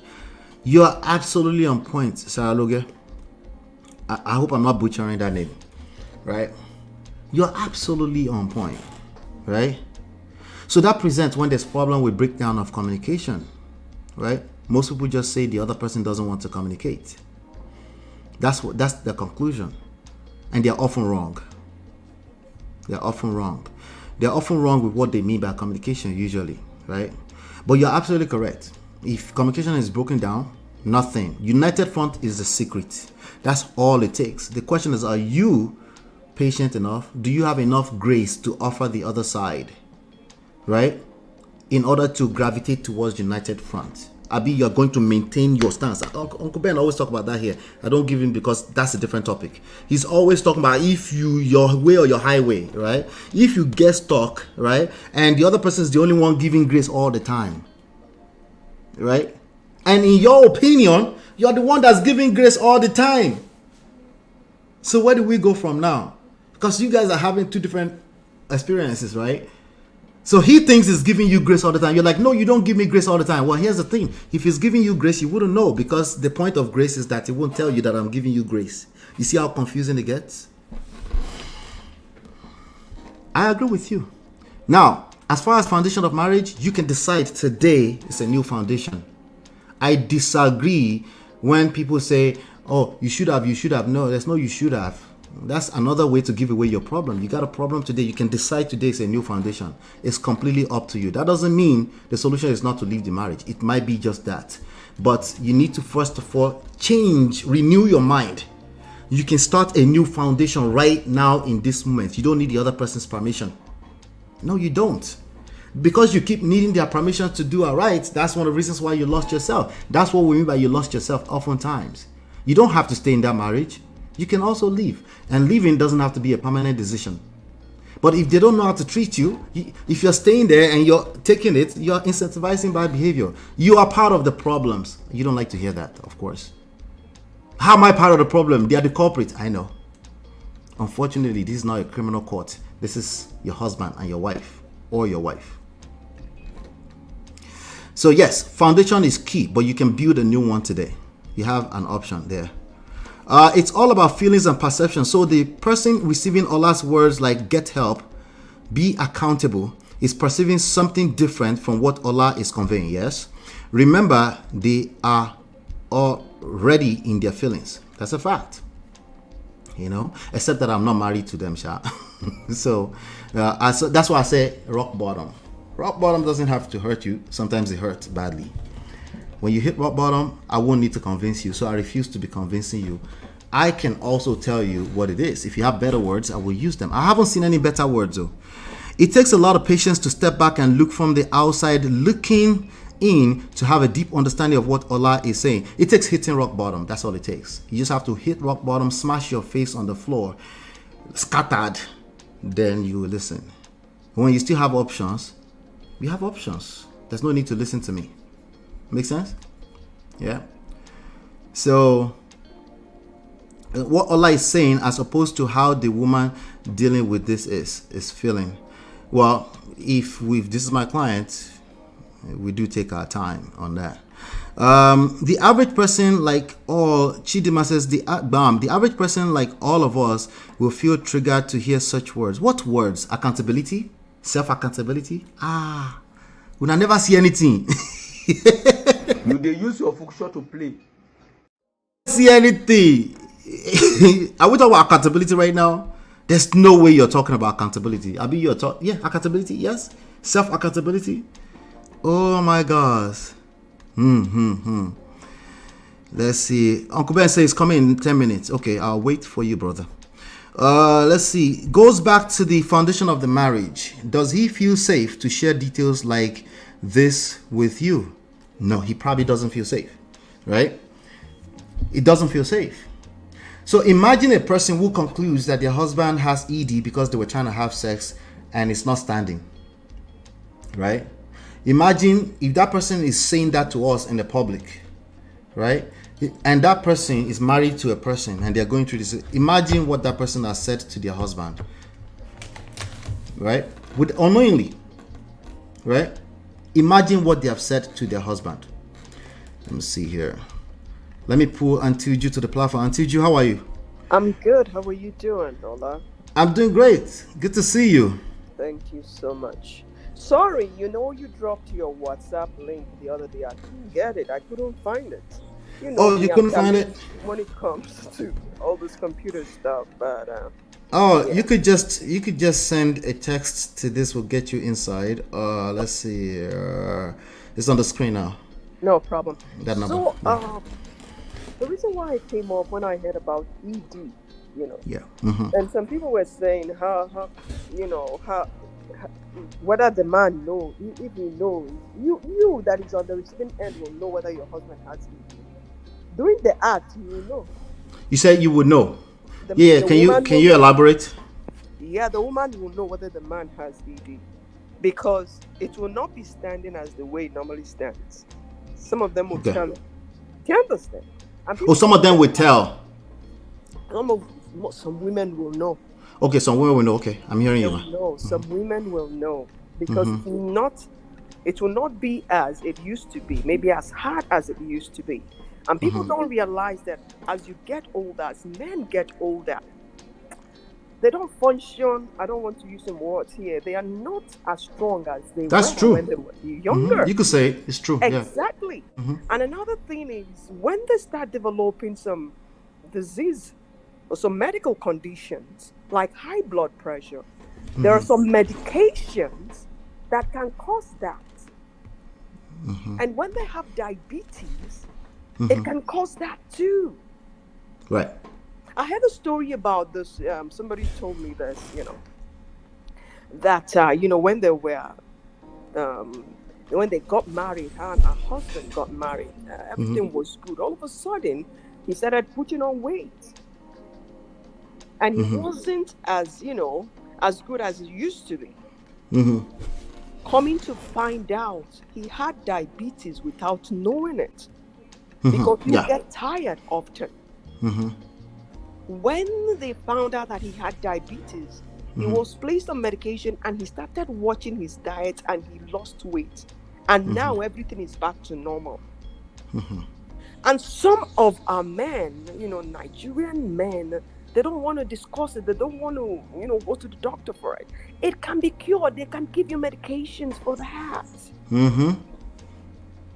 What is Viagra for? That's what it is for. Cialis. So men are on it. It's easy. Because think about it. Some of the medications they take for high blood pressure, and some people with diabetes, some medication they take for diabetes, can cause that. They'll write it there, side effect. It's ED. So what happens is the doctor will prescribe how many patients that are on it. There's nothing to be, well, we'll say, yeah, we're here in the Western world. But a Nigerian man will not go to the doctor for that. Instead, they'll try and drink that ogogoro or that thing. What is that they chew? Opayin. They call it. It's not safe. Right. I see a lot of people are using those things. A lot of men are drinking those things, by the way. Exactly. Yeah. Because it's common. But I can't claim that a lot of married men who are happily married are doing it. It's usually men who have extracurricular activities outside of marriage. Yeah. So. And that thing is very, very dangerous, because if even the doctor will tell you, even the Cialis, the Viagra that they prescribe, that if it stands for more than 7 hours, 4 hours, you have to they'll rush you to the ER. Yeah. Because that's one of the side effects from that. So people should stop seeing that as a problem. Married people, if your husband has that condition, you have to be sensitive in that area, especially when they start taking some medication. And another thing is when men start developing prostate problems, BPH. Yes, of course. That's part of the symptoms, yeah. You see? It's like, it's a problem. And some of them, when they have surgery, when they have the radical prostatectomy, they can't do that. So medical condition can cause that. But there's nothing to be ashamed of. That's where understanding comes in. And don't make him to feel little less than himself. Do you understand? So it's a problem. But there are remedies. That's why they seek help. Even if something is not standing the way it should, you can see a Kerewa specialist that can show you some ways, and you learn some ways to, get your woman where you want your woman to be. So that's just, I saw the ED part, and I just felt like coming to talk about it. Right. And now, every married woman should know that as a man gets older, sometimes it will not stand the way it used to. That's the truth. But the thing is, find out what is causing it. And I guarantee you it can be one little medical condition that can be treated. Or the doctors will give them something to help them, support them, medications to help them. So that's just what I wanted to contribute. So let me, I hear you. I agree with you 100%. I wanted to highlight what today's topic and what my point of contention has been about all along. All right. And I think it's a bigger deal than everything else. Okay. Because they tend to be hidden. All right. Like a hidden aspect of the conversations that we're not having. All right. Go ahead. 100%, if you have ED, seek help. Exactly. Right? Yes. Yeah. Now, the problem statement here today is a woman sharing her opinion with us, not a diagnosis, an opinion that her husband has ED. Okay. And he is not admitting to having ED. Oh. Neither is he admitting to go and, obviously, if he's not admitting to having ED, he's not going to seek help. Oh, exactly. So this part of your conversation, which Chidima highlighted here, be sensitive and understanding when talking to your spouse. I think is a major part of this conversation today. Very important. Right. I agree with you. It's very, very easy. If there's ED, seek help. Yeah. Right. If you're a man, listen to us. There's nothing to be ashamed of. Maybe your wife, her mouth is like a little weapon and you're receiving it wrongly. Still, you're responsible if you can hear my words. Exactly. Seek the help that you need, right? But this conversation was really more about what is she supposed to do if he refused to get help. She's concluded that he has ED. That's all we know. Now, back to that's one number, and I want you to speak to both of them. The other side of things, you said she can know. Can you help us? Maybe you would, as a woman, you can. How will she know it's not that he's turned off? How will she separate the difference if, in fact, they are not friends? Because that's one of the major issues that Dr. Shola bring up, right? I agree that if they are friends and they are close enough, she will kind of put one and one together. But if this is a consistent issue and he just goes soft and it's been a consistent issue, how would she know that he's not just turned off and it is not, in fact, an ED? If something must have triggered it, why will he be turned off? Why? He has to say it. And you see that he's not saying. That's the problem. What is she supposed to do if he's not saying? You can see the disgust on the person's face. It's just the body language will tell you whether the person is turned off. That's the truth. All right. So I have news flash for you, Miss Iju. A lot of these women don't know the difference between their husband turned off or he's just cheating outside. Oh, well, I can say because I've never been in that situation before, so I can't really say that. You see what I'm saying? Yeah, I can't. So that's why I'm dealing with lots of these issues. So I know it's a lot. Yeah. It's until when we met to the table that they start to find out, like, okay, yes, he's a man, but he also stores in years upon years of resentment. It doesn't have to be that. I'm just saying these are some of the issues that are going on, which is why my conclusion was seek help. Exactly. And another thing is, though, another way you can find out is, if, let's say, if it is not resentment, maybe when the man is he wants it, he's in the mood, he's happy, and all of, he wants it, he's ready, he's going, and all of a sudden, oh, what just happened? Oh, it deflated. You see what I'm saying? And that moment, oh, what just happened? That's when you know there's something wrong. You understand? Not when you push him. Oh, we haven't done it for a woman. Oh, we haven't done it for. I have a lot of those. When they do that, he's turned off even the more. Exactly. And they can't figure it out. Exactly. That one, you know that is just resentment, that he's not in the mood.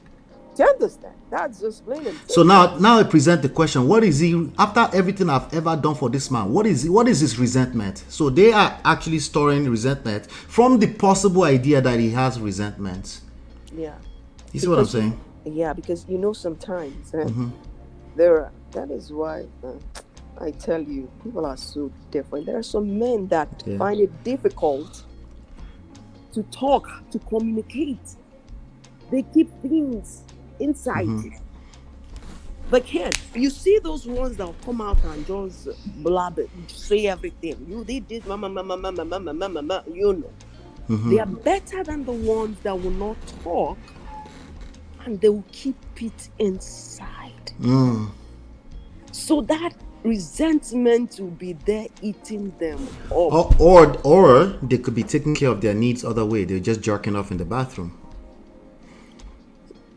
Some men do that, and that's why there was a time I wanted. Okay, I'm still going to discuss it. The big elephant in the room.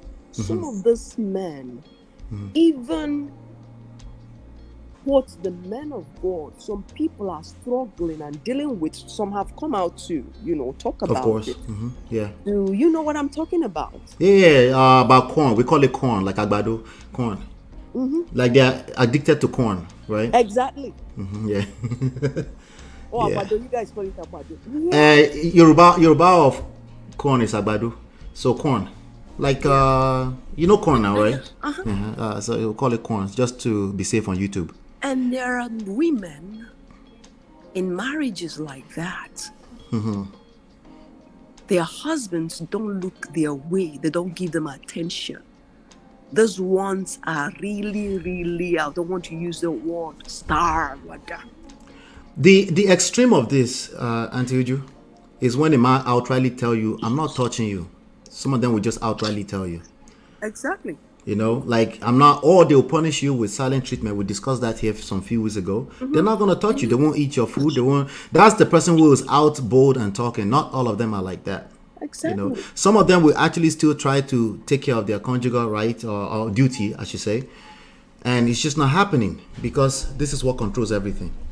That is the truth. That is it, because women, there's a way, man, there's a way their brain works.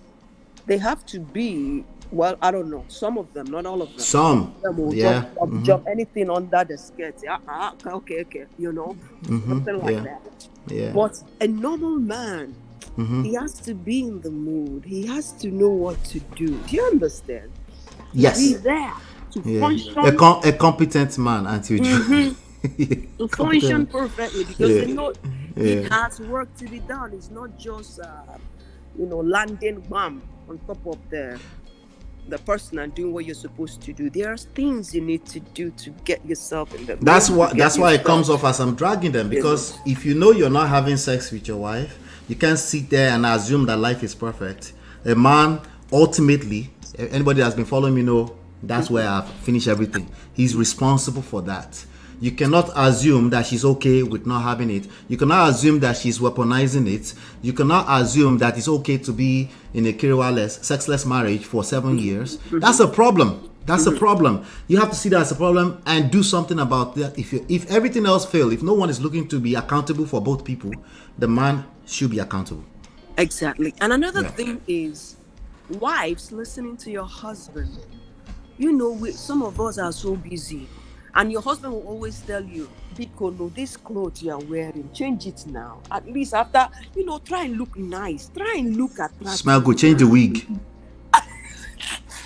Try and look attractive, things like that. But you carry the clothes you wore since morning, you fed the children, everything is dirty and stinking and all that. And then at night you say, Mama bomb, Papa bomb boy, don't you want to do the do-do? You don't want the do-do. No. Yeah.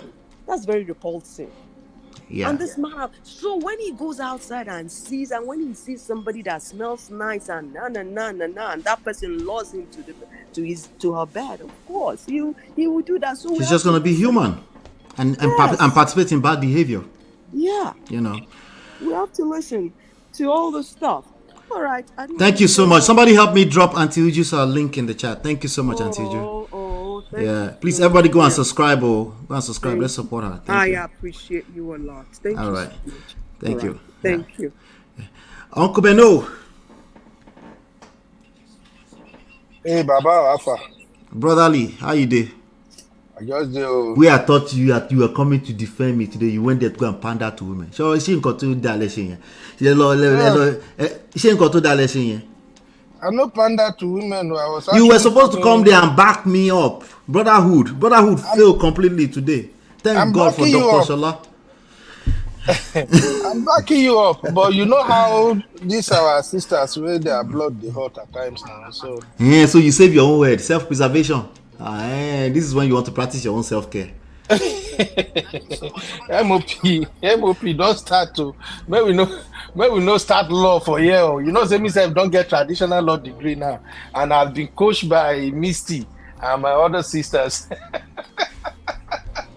Anyway, Baba, where are we? I kind of checked out because I was doing my 4 o'clock rounds before this short break. So I'm rounding up. Let's go with the part of the conversation that you picked up that you maybe found interesting. And I know you chose to come and educate us on ED, which is perfectly fine. I think it's a good opportunity to educate men on if they're dealing with ED issues. But I don't know if you found something interesting in the point I was trying to deliver at that time. Oh, yeah. I got your point at that time. I got what you're trying to say, But I think, just like majority of us here, some people just have to listen to you for a while to understand the scope of your channel and how you approach issue, and then they will get to understand where you're coming from. So I think that's just the thing. And because a lot of women are already triggered, like we've been saying for a while now, there are so many couples who are experiencing these kiriwa-less marriages, and whenever the topic is raised like this, anybody that doesn't say something that kind of align with what they were thinking, they will just go off on the person. So that's just my take on that one. But basically, just like I said on Auntie B's show, especially for men, ED is part and parcel of men. Let me just put it that way first. Now, depending on how the man took care of himself and how physically fit he is, as well as what he eats and how often he goes for medical checkup and all that. Some men may not experience ED in their lifetime, or maybe in their active years. If he's taking care of himself, if he's taking care of himself, that increases the chances. I have to say this. Sorry to many of my Nigerian and African brothers. Don't let me even generalize as African brother. Let me just go to my Nigerian brothers. There's some people. Something I know that is common with us is that when we live in Western world, we are hustlers. We work too much. We want to make that money by fire, by force. And in so doing, medically, from 40 years plus, men need to take care of himself more, or else you're gonna be having this episode of ED once in a while until it becomes a frequent episode and it becomes obvious, you know. So what I was suggesting is that I know a lot of men, especially African men, it's hard for them to accept the reality that they are actually experiencing ED. And what make it even worse is some brothers will not openly tell their wife that I think this is what's going on. Some would rather try to look for excuses. They can start some fight, a fight that may unnecessarily drag for 4 weeks until they find one agbo that can give them immediate solution. You know, maybe the solution may last for maybe 2-3 days. So when they see that, okay, be like say this agbo work or this medicine work, body don't stand, then they will now come closer to their wife, try to start up something, and then after the kiriwa don't last for like 3 days again, they went back to their usual ED again. They will look for another excuse, you know. So what I'm saying in a nutshell is that any man that is experiencing ED, please, if you are married, this is something you need to have a conversation with your wife.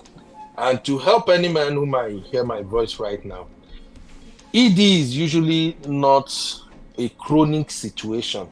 It's what you can fix. It's only when you let it linger on for too long, that's when it becomes permanent or a bigger issue. And what I mean by that is this: medically speaking, when a man is experiencing ED, I've seen some comment about not being attracted to your wife or something. That one a psychological thing, a minor thing.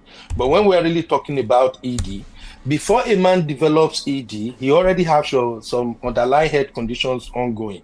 For instance, high blood pressure. That is very, very common. And this is why I preach to brothers all the time that go to Walmart, buy blood pressure cuff, keep am for house. You no go die as a man. And I tell women too, if your husband is 40 plus, if you're listening to me right now, he may not go and buy that blood pressure cuff. You go to Walmart yourself, or go to any store, any CVS, any store where they are selling medical equipment.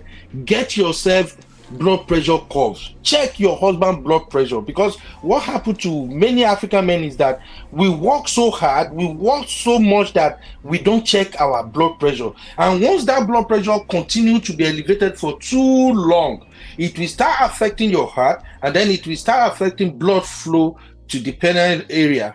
I know what which language I will describe it now. Okay, it go begin affect blood, just say blood flow to bola. Okay. Yeah, just say it. Yeah. So it's as simple as that. So men don't to get his to know it. To his penis, for those people that don't understand bola. Yeah. Go ahead. So I advise this all the time.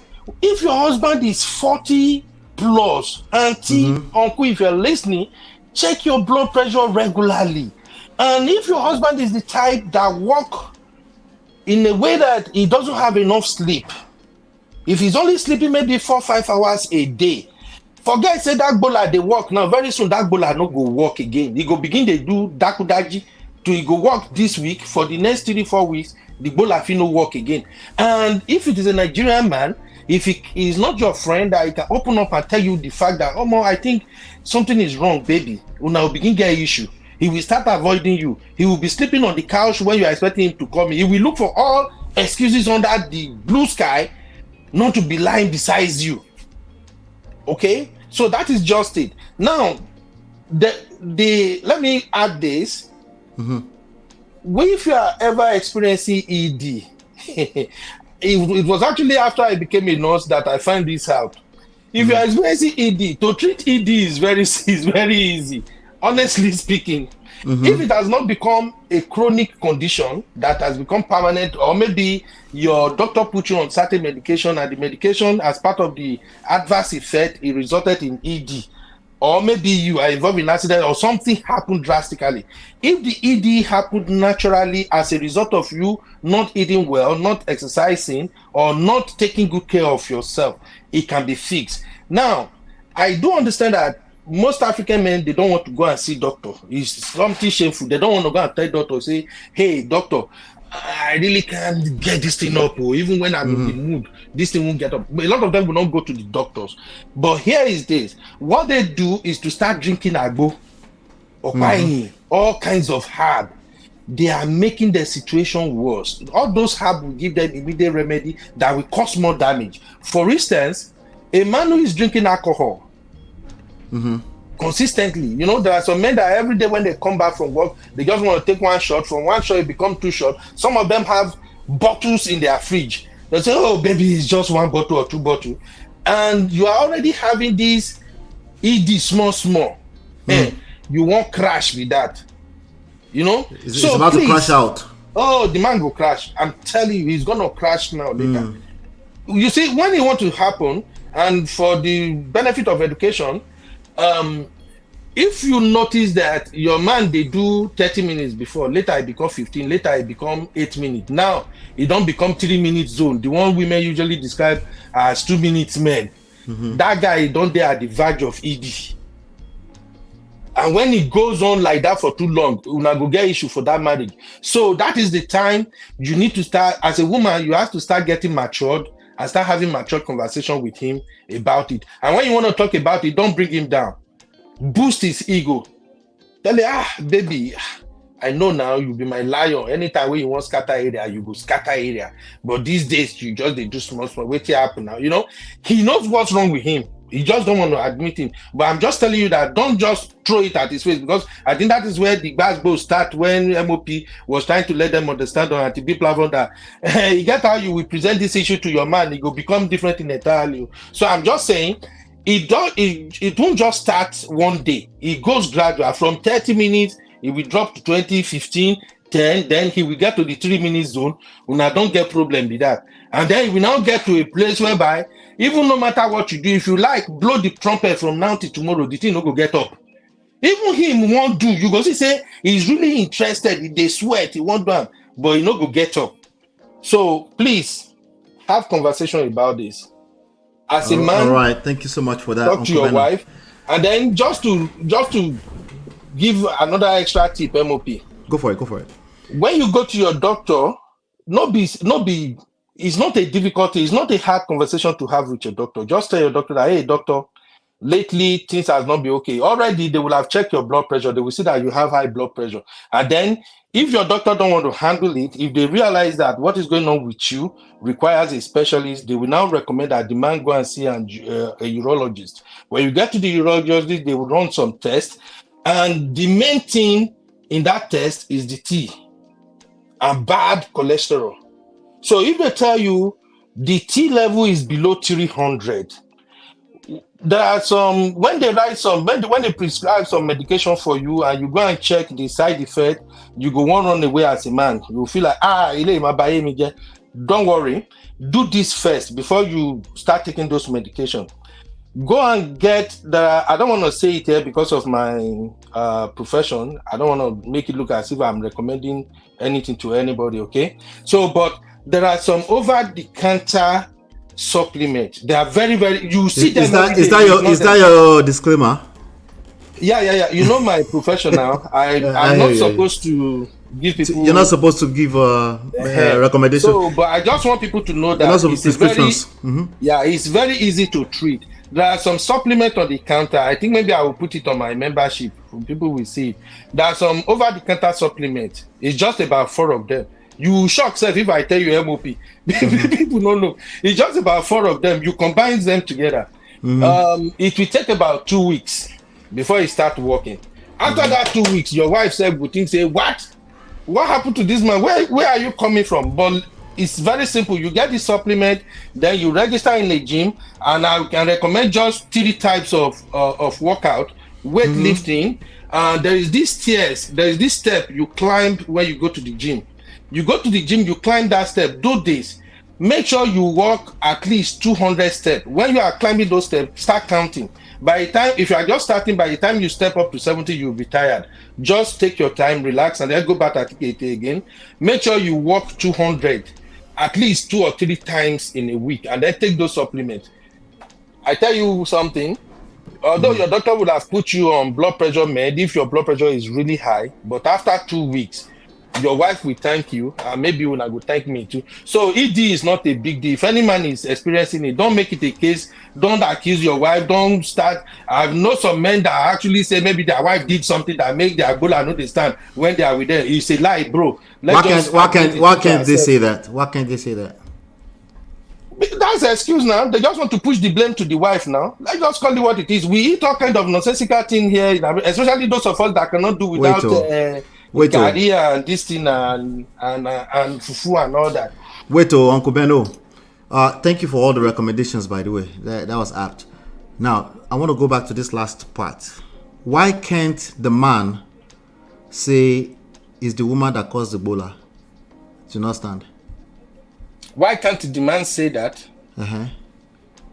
Okay, see, like I've always said, MOP, we are different in how we approach issues. No, I'm asking question now. I'll stay on the question now. Yeah, I don't expect a man who is not going for regular medical checkup to just start blaming his wife. No, but we are assuming on that now. I already took that as general in. I agree with you 100%. Men should go for regular checkup and sort that out. But we got to a point there where you say the man should not be accusing the wife, right? It's not that I'm agreeing or disagreeing. I just want to know why the man should not do that. Because that is the man's problem. It's not the wife's problem. Although, because Bola is not working, it becomes a problem to 2 of them. But the man should take responsibility. Before you start accusing a woman, have you talked to your doctor first? I don't know if you get what I'm saying. I'm with you on that. It's just that it's a little bit easier for us to accept that here. Now let me go to the story, how it started. Uncle Patrick is on the stage, by the way. Uncle, welcome, sir. Yeah, Uncle Ben, I'm enjoying you. Welcome, sir. The way this story started is this, okay? Dr. Shola shared a story. The story is that the man have not had sex with his wife for 8 years. Dr. Shola is addressing the ladies and he's telling them to do something, and don't be telling them that their libido is low and all this. That's how this whole thing started. Okay. Dr. Shola is supposed to be a guest. He showed up eventually to Auntie B's platform today, right?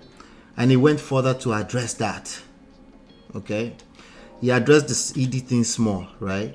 And he addressed it. So now the question is this. This is the question that Auntie B asked, and I want you to answer it. Then hopefully, Doctor, in addition to telling the men to take care of their issues, by the way, I want you to talk to the lady that is trying to talk to her husband. The guy is not admitting that he has problem. Okay?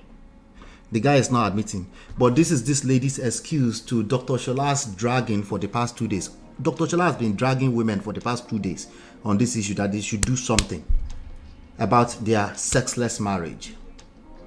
The answer is ED, and that's how we went through the rabbit hole. I take it as an opportunity to educate man. That's fine.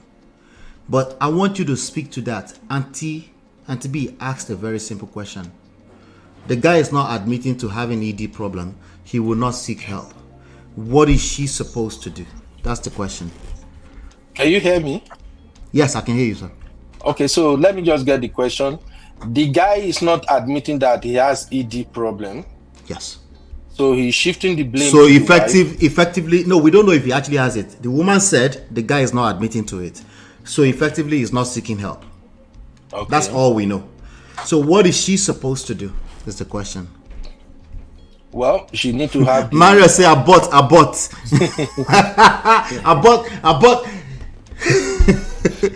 Go ahead. Same question goes for Uncle Patrick. Mm-hmm. She need to have a conversation with him. She need to confront him head on. Baba, we've been together all this while. You are always active. I know you are strong, but something is not just right. You know, there are some conversations that are hardcore conversations. So she need to have that hardcore conversation with him. He's not going to accept. He will deny it, but deep down inside, he knew something is wrong with him. Now, it's a different thing. If he's having a side chick or maybe he's running around on his wife and everything is okay when he goes outside, but when he we don't know. She doesn't know. We don't know. She doesn't know either. And she should talk to him. Just confront him. If you confront the guy him, knows coconut head is not accepting. Don't you get it? The guy said, "Leave me alone. It's your fault." MOP. You know my stand on this kind of thing. If the guy is not accepting and all that, and there is no kerewa, divorce him. I know my sisters don't like when I say that. Who is going to divorce him? Who should divorce him? Who should do it? The wife divorce with let it get his fucking crazy head. Okay, I'm just kidding. Let me hear what Uncle Patrick has to say about this. Uncle Patrick, same thing for you, sir. Welcome, sir. Hola, I didn't want to come in. I slept, I came up, I woke, I see, you guys were still talking about it. In fact, I was watching Auntie B play back. When I saw that you are lying, we are treating the same thing. Well, Uncle Ben has spoken well. But I just want to talk to all the men in general. Ola, you must agree with me that men are deep thinkers. And women should know that men may not talk, but they are deep thinkers. I'm going to make reference to men in Obodoyinbo. When a man comes to Obodoyinbo, maybe at his late age, in his 40s, and things are not working the way it should have worked, women are they can adjust. All of us cannot be nurses or go to nursing school. The woman become an RN, the money is coming up, she's bubbling. The man is doing one little job or the other. That might affect the man. Especially when the home is not supposed to be, it's not going the way it's supposed to be. The money is coming in, but it's the woman that is showing, I'm the one making the biggest money. And MOP, that might affect that man. Yes, it might even bring about ED. Yeah, I'm going to come to my own. I had it before. Uncle Ben, MOP. Yes, sir. I don't smoke. I don't drink. But because of it, the thing just came and my wife noticed what is going on. You are not like before. I didn't even go to doctor. I seek an attention. I even went to a clinic. Uncle Ben, MOP, I was shocked. White people more than 70 years old were there. I said, oh my God. I was the youngest person that was there. If Papa of 70 with their wife, I was the only one that came without my wife. They were at the clinic. That means these people have been enjoying Kerewa all their life. And they still want to enjoy it. I said, where are we Africa going to? Uncle Ben, that's what I know what they can use, all kind of medical procedure they can do. I said, this thing just died. I said, wow. So I don't have problem. Uncle Ben, I was shocked that elderly men were at the clinic seeking medical help that were white.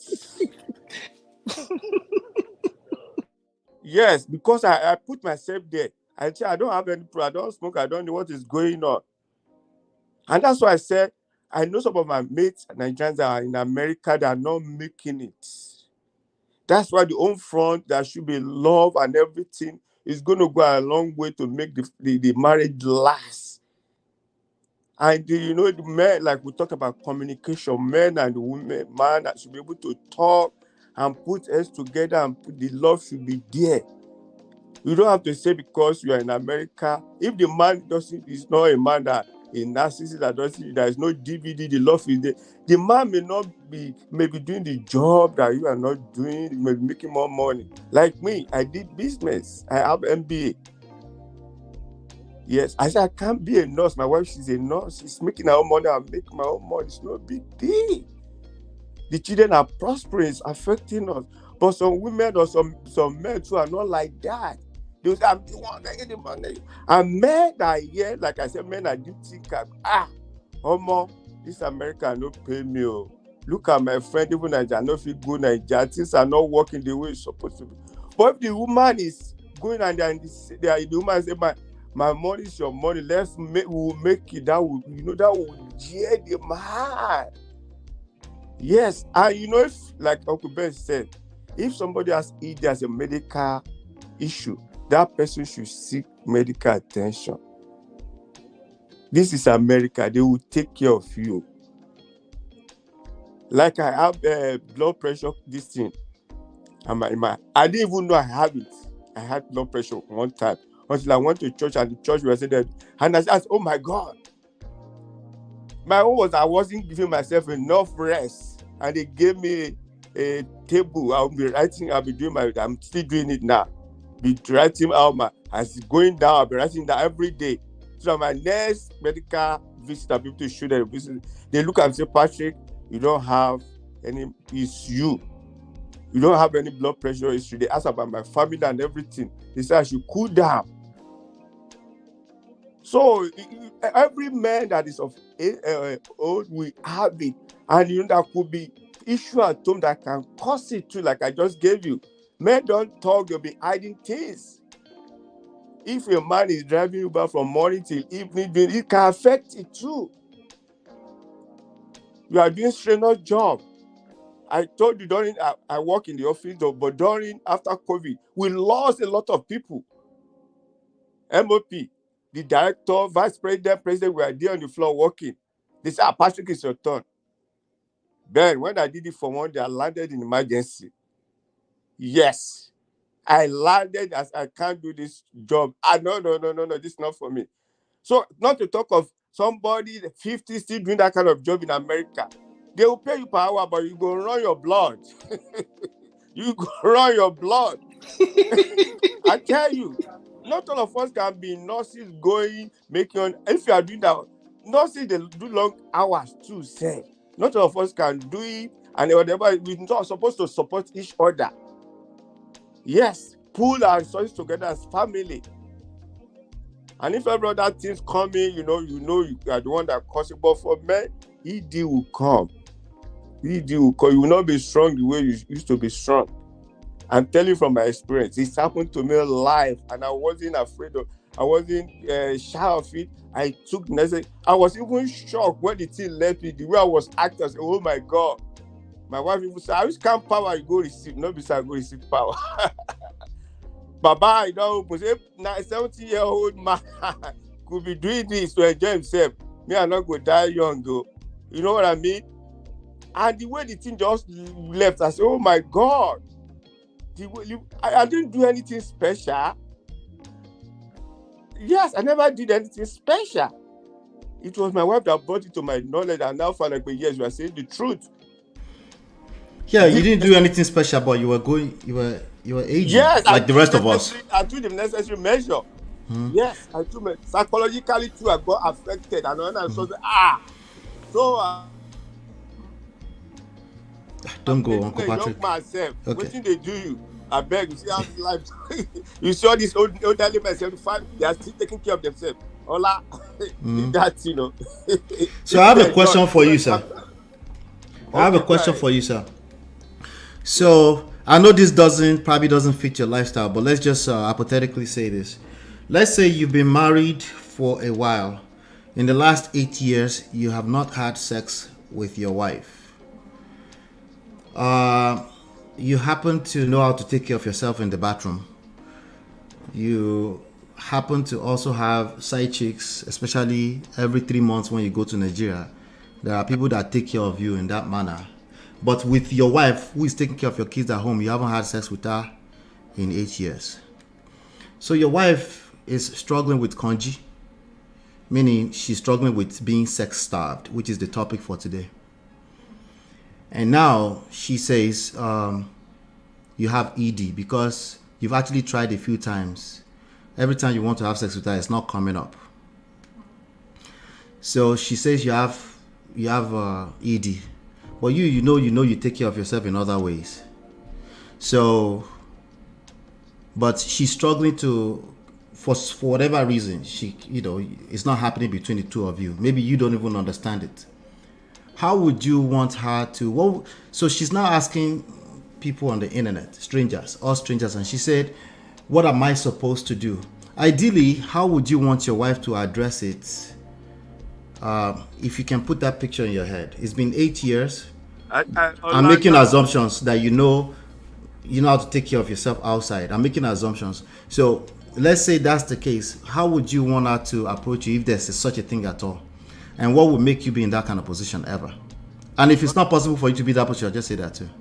Ola, I had the question before, even from Auntie B. That man has checked out long time. What is 8 years?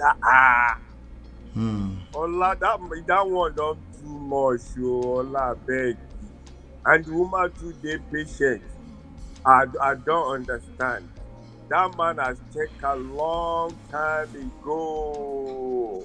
It's like you are not eating your woman food. You are eating from outside on a special restaurant that you go.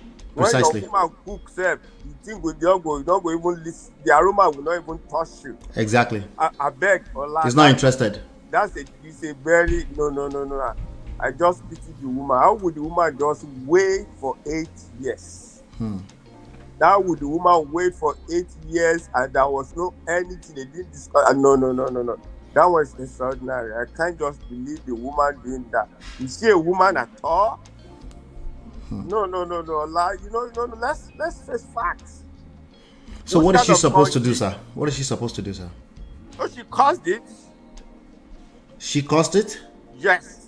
How? In what sense, sir? How could you have waited for 8 years? Allow the woman to drag to 8 years? Well, let's be realistic. How could you have allowed it to drag for 8 years? The woman, she knew that the woman was taking care of himself outside. That means she consented to She was trying. She just said, let's go upstairs. But every time they said, let's go upstairs, the guy we try small, but he just be like, No. They need immediate attention. You can't allow that. She's concluded that the guy has ED, sir, and the guy said whatever. He's not even listening to her. What should she do? What should she do, sir? What kind of conclusion is that? Because every time the guy they try to do with her, the thing no stand. So no. The man, no, it's not. Not be today now. For 8 years. I can even say she contributed to the man something dying. Oh, shock, Uncle Patrick. It's shock, Uncle Patrick. Uncle Patrick also shock. I can say she contributed to this to man something dying. But you're the husband, sir, and she keep telling everybody in the world, the whole street has known that you have ED, sir. How would you like? The man to the man. The funniest thing, the man knows that he doesn't have ED. If he's enjoying himself outside, so why would the man bother? If they go to court and they said God bless you, Uncle Patrick. God bless you. And so God bless you, man, because when realistic now, if I get psychic, it's just like you're outside the states, and your wife will just come maybe once in a month to your wife. The woman would know if it's a smart woman. If you are cutting outside, let's be realistic. Women are so smart. The woman will know. Okay, maybe we should take the outside part out, but he takes care of himself in the bathroom. This guy take care of himself in the bathroom. He's masturbating, sir. in the bathroom. Listen. It's just that when he wants to deal with this lady, he has problems. He's ashamed of it too, by the way. He's ashamed of it too. Yeah. Like you said, when some men are eating agbado, their husband, their wife will know. Say, yes, this man they eat agbado. Yes, I can see that. I can see that from my action. And we've had cases of men confessing, say, yes, I'm so sorry, and this will become a big deal at home. So I can't, even Christian. So that woman, no, that one. Do we agree that the woman should leave the marriage? Well, the man has checked out before. Ola, good luck to that woman. If they go to court, the man will say, yes, I'm ready. I have at least I have an extra tire somewhere that can, in the process of the divorce, I'll be enjoying myself outside. You caused it. I wouldn't blame the man. So you wouldn't blame the man, sir? For 8 years. That's another angle entirely. That is too much, Ola. And you are married and in the same room, you said the man they do soapy or whatever. Yeah, also exactly. That's the right word. Soapy. I don't know what soapy is. Pastor Okupati Gojasi. Yeah, he's doing soapy, and the wife can tell, but the wife's like, no, he just has ED. She just said no, he has ED, and he refused to get help. The woman no date town. I better leave that woman. It's just like somebody, leave that woman. It's just like you have all this maid in your house. Some women say their mind will not be at rest. They'll be checking out. If you lose and your husband say, this man, look, I can go see that, I better leave that thing. Woman need to be smart. You have to be tactical. For this life. So women say that then they drive their husband go clinic. Say, no, we must go. With love. Say, honey, no, I will make the appointment for you, please. Obiajulu, another angle. Obiaju said it could be Agege self undercover. Just say. Yeah. It could be any of those things. You are right. It could be any of those things. You are right. Could be. How would you just open your eye? So Esa, Eja Kimbere, Uncle Beno, you can chime in on this. Why did she conclude that it is ED? It's just an assumption. Leave that thing. Maybe she feels safer. It doesn't feel like it's her fault when she says it's ED. I tell you a story before. When Reverend, what do you call this man? I remember his name. He said he had a man that was in Abuja.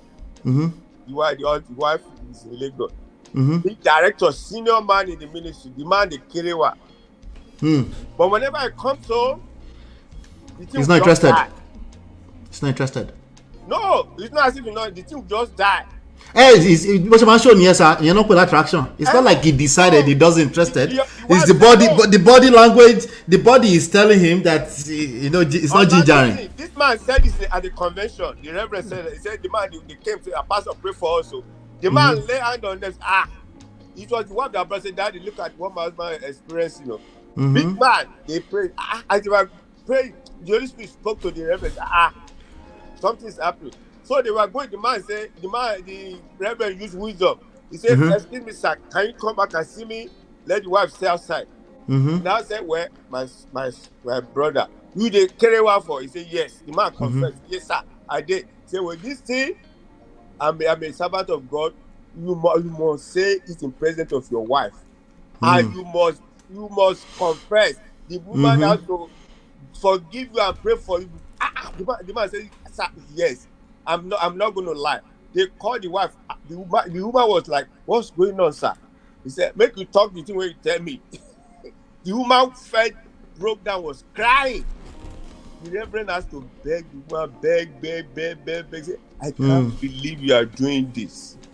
The woman was trying to make the man do, but I can't believe. Women say, no. I cannot forgive the man. The GO begged the man, begged the woman before the woman comes. That was how the thing ended. So I don't know. Women are more spiritual than men when it comes to that homo. I beg, leave that thing. Okay. Thank you, sir. Uncle Beno, Uncle? What he says to this matter, make you finalize. Mario says, Auntie B's story said the guy had an health Give me 5 minutes. 5 minutes, please. Obviously, if I have any, it's my kicking yard, it's my shit dancing. So Auntie B was assuming. She said that on the show. She was also assuming. She was speaking. I don't want to use the word assuming. She was speaking hypothetically of men who tend to be older, and they refuse to admit that they have problem. That's the main point. That they have health issue and all this kind of stuff. Men like that, if you find yourself with a man like that, the solution is still the same. Seek help.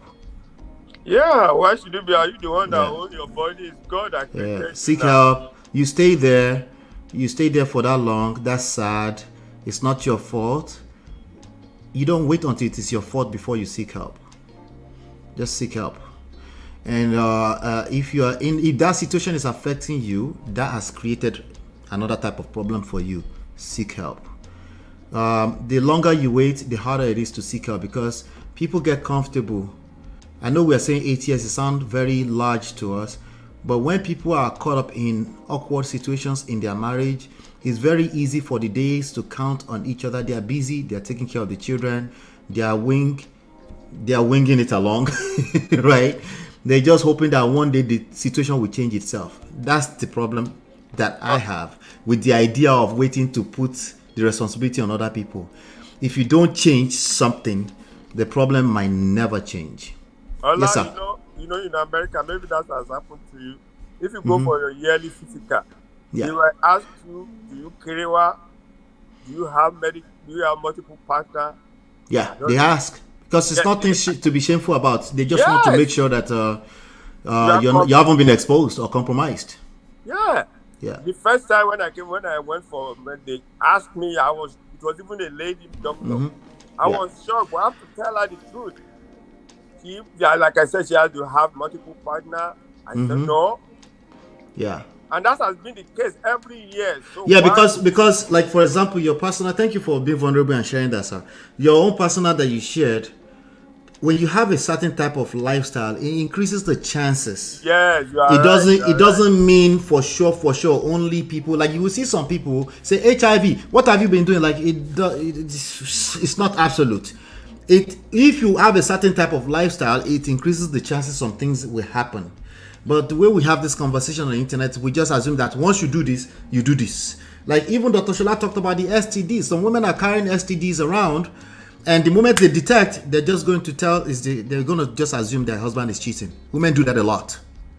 You know, let me be vulnerable with this too. Lola, something happened to me in those old days when Yahoo first came up. In America, when I was in school, I read a lot at night, and Yahoo was my email address there. That's why I canceled Yahoo. That's cool. So all these dating sites would just pop up. Right. So I said, what is all these people? I said, one day let me try it. Uncle Patrick, click. Listen, Ola. Okay, sir. I put my name, my wrong name. When it comes to email, I put my email. So when I wanted to, and they said pay $2, I said $2. I just closed it. Ola, the next day, they sent me a picture of a 75-year-old woman. Yes, now because you changed your name, but you didn't change your computer, sir, and your browser. Email address. They said, Julius, are you still interested? Of course. I said, oh my God, I just closed it. Yeah, there's cookies everywhere tracking your activities, and we can remarket to you all day long, sir. Off of your interest, what you do, not what you say. What you do. I was like, so this thing is really true, it's real, as what is going on. Yeah, big market. 75% of everybody in church are engaged, including women. They are the customers of all these consites. One turn around, one journey. They are deceiving themselves. So when we try to tell them, like, he's right. So he should be like, I beg. The truth, Pastor Patrick, I said Pastor, Uncle Patrick, I like to keep your pastor safe to us, not the public. Sex starved. If you're going through this situation, sir, you're stuck in a situation. Up to 25% of marriages are in sex starved marriages, sir, across the board, all around the world. All right, and that's just reported, sir. So I'm willing to bet my monthly livelihood that there are more people that don't even report it. They just find ways to cope. You know, maybe they yield to their children. Maybe they have side chickens, side dudes, side chickens. Maybe they are taking care of themselves inside of bathrooms. Maybe they are using Dr. Shala's rabbits. Whatever they are doing, they're using it to cope. But the reality is that a lot of people, when they can't solve their relationship issues, it does affect their sex life. Because you don't want to have sex with a person you're not in a good space with. Generally speaking, you don't want to have sex with a person that doesn't know how to make the environment feel safe for you. Including men like to have a safe environment, yes. Right? You might even want to take care of your duty from a right and wrong standpoint. But your body will just tell you the actual reality, the truth that's going on. You know? So when a person is stuck in this position, sir, the reality is that they are sex starved. What would be your advice to, I know men and women are different. First of all, give advice to men that are dealing with this. Then please give advice to a woman dealing with this, sir. Yeah, like you rightly said, you don't want to hear about somebody you're having issue with. Oh, you are not in the same space with, so there's issue. But to resolve it, it's still boil out on communication. Mm-hmm. And if you look at it, I may not be right, but women are very stubborn. Yes. Like I said, I may not be right, but most women are very stubborn. And they use that to punish men. I'm not saying all men. I was saying in church yesterday, one woman told me something that really shocked me. The husband is so gentle, quiet. When I was talking to the woman, he said when we are in a heat of an argument, I want to deal with him with my anger, I take blood from him. I said, what? He said that you pinch him or you use his shoe to eat him. Ola, I was down. When pastor are the first reporter in America. When you come to me and you say I slapped my wife, I beat her, and you didn't rebuke me or call the cops on me. If they go to court and the man said, I told my pastor, you could be arrested. So when that woman told me something, I almost cried. Say, how would you do this? Say, well, that's the way I vent my anger on him. Pinch him, hold on to him, just like the women holding on to your trouser into your pants in Nigeria. That when they hold your bowl, I can't go anywhere. I say, how could you do this to this man? Well, the man never said that to me in my life, but the woman opened up to me. Yeah, so if there's an issue like that. So imagine that man trying to have sex with that woman. That's what I'm saying. I know the man will. If the man could not tell me that and the woman could open, the woman talk, the thing I was crying say, oh my God, this man is going through this. And it could be in a different way, like we talk about being sex starved. We're like, okay, just come and do whatever you want to do. You might even be giving him. I said, just do whatever and let me go. Yeah. You're not putting me a jegba map for me, Jason. Now, the way women do. The fact that the woman open up for you doesn't mean I will just leave you, JJ. So you should know, like you communicate and yes, and if it's left to the man to make his choice, and the woman too. There's a level at which we can bear things.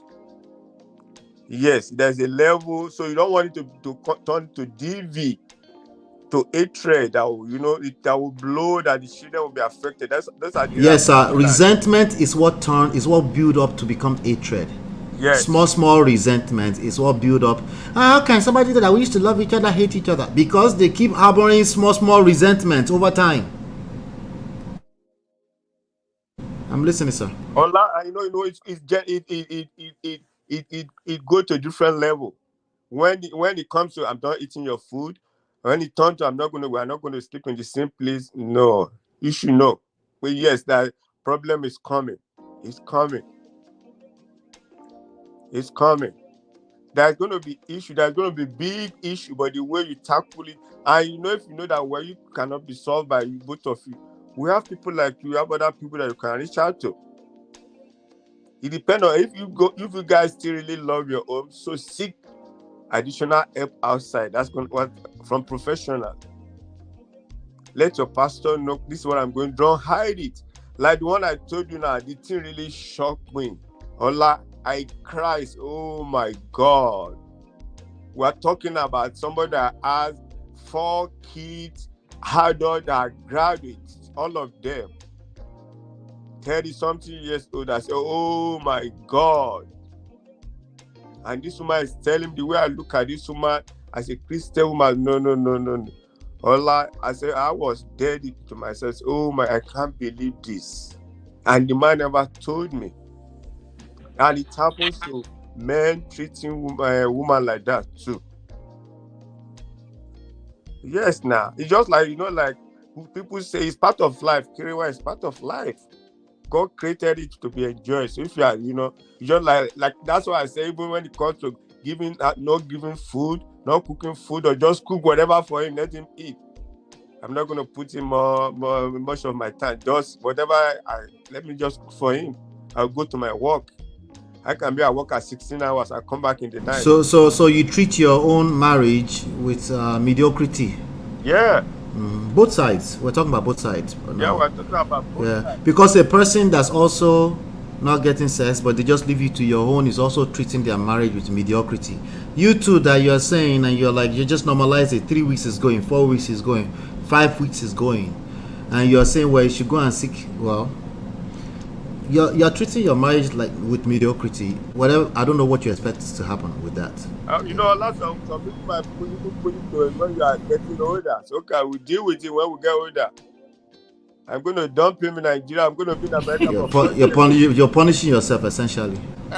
So you will hold your own life on hold to punish the other person. Yeah. I'm going to be in America when we're old. Mugo. Baba cannot do Mugo. That's a Nollywood movie that might never come to fruition. Who told you that they happen? No, only my contemplate, sir. You that you're cooking it, is it going to happen like that for you? What about your own life that you're putting on hold right now? I know, but you don't look at it that way. Of course, sir, but you can't bet on that being your own story. Yeah, you're right. I don't want that to be my story either. Thank you so much, sir. I appreciate you, sir. All right. Yes, sir. All right, sir. Yes, sir. Uncle Beno, you came back. Baba. Yeah. Baba help you hold the 5 minutes. I was like, 5 minutes, because I'm already past the time. So, but yeah, I'm with you, sir. You know where I am now. So, yeah. I know where I go there now. Basically, you mentioned something about, you painted a scenario of 8 years apart. Yes. No sex and all that. To be honest, nobody should go through that. No woman should condone that. I'm not in support of that in any way or anyhow. Anything, even 1 year itself, if you not manage 1 year, maybe you guys are in therapy, you are trying to work it out. After 1 year, if there is no improvement, just find your way, Jege. Don't wait. 1 month. 1 month. Yeah, I'm just saying, sometimes African women, they want to hold on. African women want to hold on like, okay, let me see, maybe it will change. But if for 1 year, you don't see him taking steps, trying to fix it, he's still giving you... Did you say 1 year, Uncle Beno? You said 1 year? Yeah, that marriage stopped existing 3 months mark now. I'm just saying, some of our sisters will say, let me just see. Maybe God will help. They will call pastor, they will do everything. My own thing is just that if you manage 1 year and bros know they change. Remember in the scenario you painted, the man they bench outside. Okay, there is no need to tell people that he has ED or something. Just like Uncle Patrick said, a man who doesn't have ED, even if you try to bruise his ego with ED, he won't care because he knows that the people he's sampling outside, they know he's good, so it won't really bother like that. I don't think anybody should trade their happiness and say, I'm waiting. After 1 year, work, kick him out, serve him divorce and seek your happiness. And generally speaking, based on today's topic, Yes, I am not in support of any marriage where there is no sex. I don't even understand this idea of sex starve. I don't know. And this is why I preach friendship all the time. After marriage, both couples have to work on becoming friends. When you are friends, I think almost 70% of your problem is solved.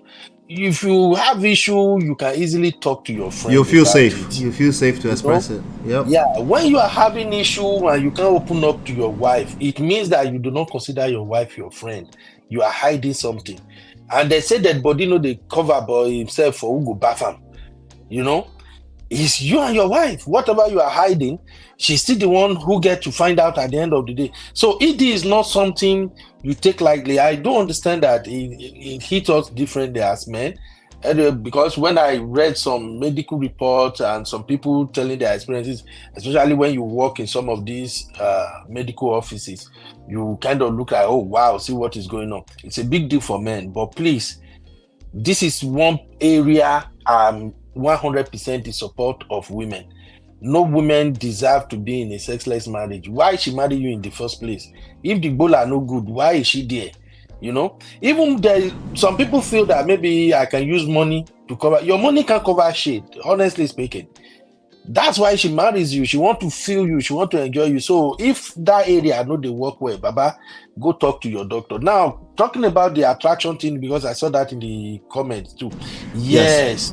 After a while in marriage, there may be some downtime. You people have done all the styles, everything. And men, we are really bad at this area. Sometimes we already have all the mental picture of all the styles we've done together. So sometimes even when you want the career, our brain will just look like, which time we won't do again, we don't do everything finish. And that kind of thinking can actually make a man shut down immediately. This thing.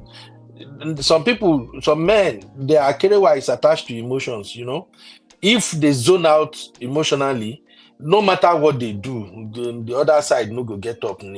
So, but in all... Sorry, Okubeno, question. Yes, do you feel this way? Just tell me your honesty. There's this rhetoric that women tend to say man can have sex with anything. Is that true? Or they can have sex, they don't need to be connected emotionally. Do you find that to be true with your own wife? I know that outside is probably true, but with your own wife, do you find that to be true, or you need to be emotionally connected? I have to be 100% emotionally connected. No. Yeah, exactly. Thank you. Continue. Hello, can you still hear me? I can hear you. Yeah, I can hear you. Yeah. Yeah, continue. Yeah. Again. I don't know the call why came in. People like to call me. It's your phone now. They can call. Now business wahala. So the thing is, 100% I have to be emotionally connected. Now, me too. Most men that I know too, by the way. Yeah. Yeah. Sometimes there are times that I'm just like 70% there, and we still have to do it. That is when I do my manly duty. When I just feel like this week I know just want to do this, but the way mama they shake body, so I guess the key is that you enjoy it more when you are emotionally connected. What are you saying, Baba? That you enjoy the most. That's the main now. Yep. So, like people do say that, some men they hop on anything. To be frank, not be all men. Some of us. That's a sex-starved man. If he just humps on you, any chance he gets, pay attention to his sex-starved. Go ahead, sir. I don't know. Honestly, I think we are wired differently, but because there has to be some connection to a certain level. This thing is not. Some people just look at sex like, maybe we just do it. No, to some men, really, to be honest, It's kind of sacred because it's like once you cross that bridge, you don't go mark register. Anything can come out of it. Anything can happen after that. You know, especially like in America now. I don't know, like for me, for instance, if you go out and you cross the bridge with another woman, you have already, it's like you surrender your wife to that woman. The woman can decide to call you at any time, disrespect your wife, say anything. Now you carry yourself, go cross that bridge. You see what I'm saying? So I don't think it is like that for all men. There are some men that they won't even, they go try, instead to go cross that bridge, they'll come cross the bridge for their own. You know, that's just my take, MOP. So all my sisters, thank you so much, boss. Thank you. Thank you for having me. I see Chidima right. Don't drum my yash tire, but I never get Chidima tire. Make I finish work first. Thank you, Papa. All right, boss Toxin. All right. All right. Let's round up the show like this. Give me 1 second.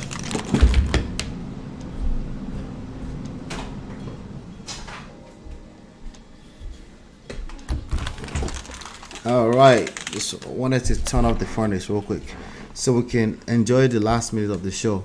Shout out to everybody that came here today. These conversations are unique to every individual. We cannot generalize if we're talking about your personal life. It's specific, case by case by case. Ultimately, sex is driven from the top here, okay? Any quick fix solutions, they tend to work only short term if you don't fix the issue up here. All right. So that's the way it works. Now, if we are going to generalize, let's generalize that. This is where it happens from. When it happens for, even when men can sleep with anything outside, right? There's a newness. There's an excitement that comes with the newness of a new kwekus, right? Bad behavior, granted. There's an excitement he gets from that he clearly is not going to get with the woman that he has at home that he's seen finish. So let's align it properly, okay? So it all starts from here. Whatever okpaenyi, anything you want to use, even vibrators and stuff like that, if you're not taking care of up here, all of them will fall in the poto. Okay? Let's keep that at the back of our mind. So when you are in that kind of situation, if you're truly trying to solve the problem and it's personal, there's a lot of questions that need to be answered. Assumptions are going to perpetuate your problems. Okay? Assumptions are the easiest thing to do, but they will perpetuate your problem. Active listening is key. If you're going to talk to me about communication, that better be 90% active listening. Okay? If it's just all about you talking, you're going to perpetuate your problem. Your problem are going to expand even further. I hope that makes sense. All right? So, I'm rounding up. Yeah, so it's hold on 1 second, guys.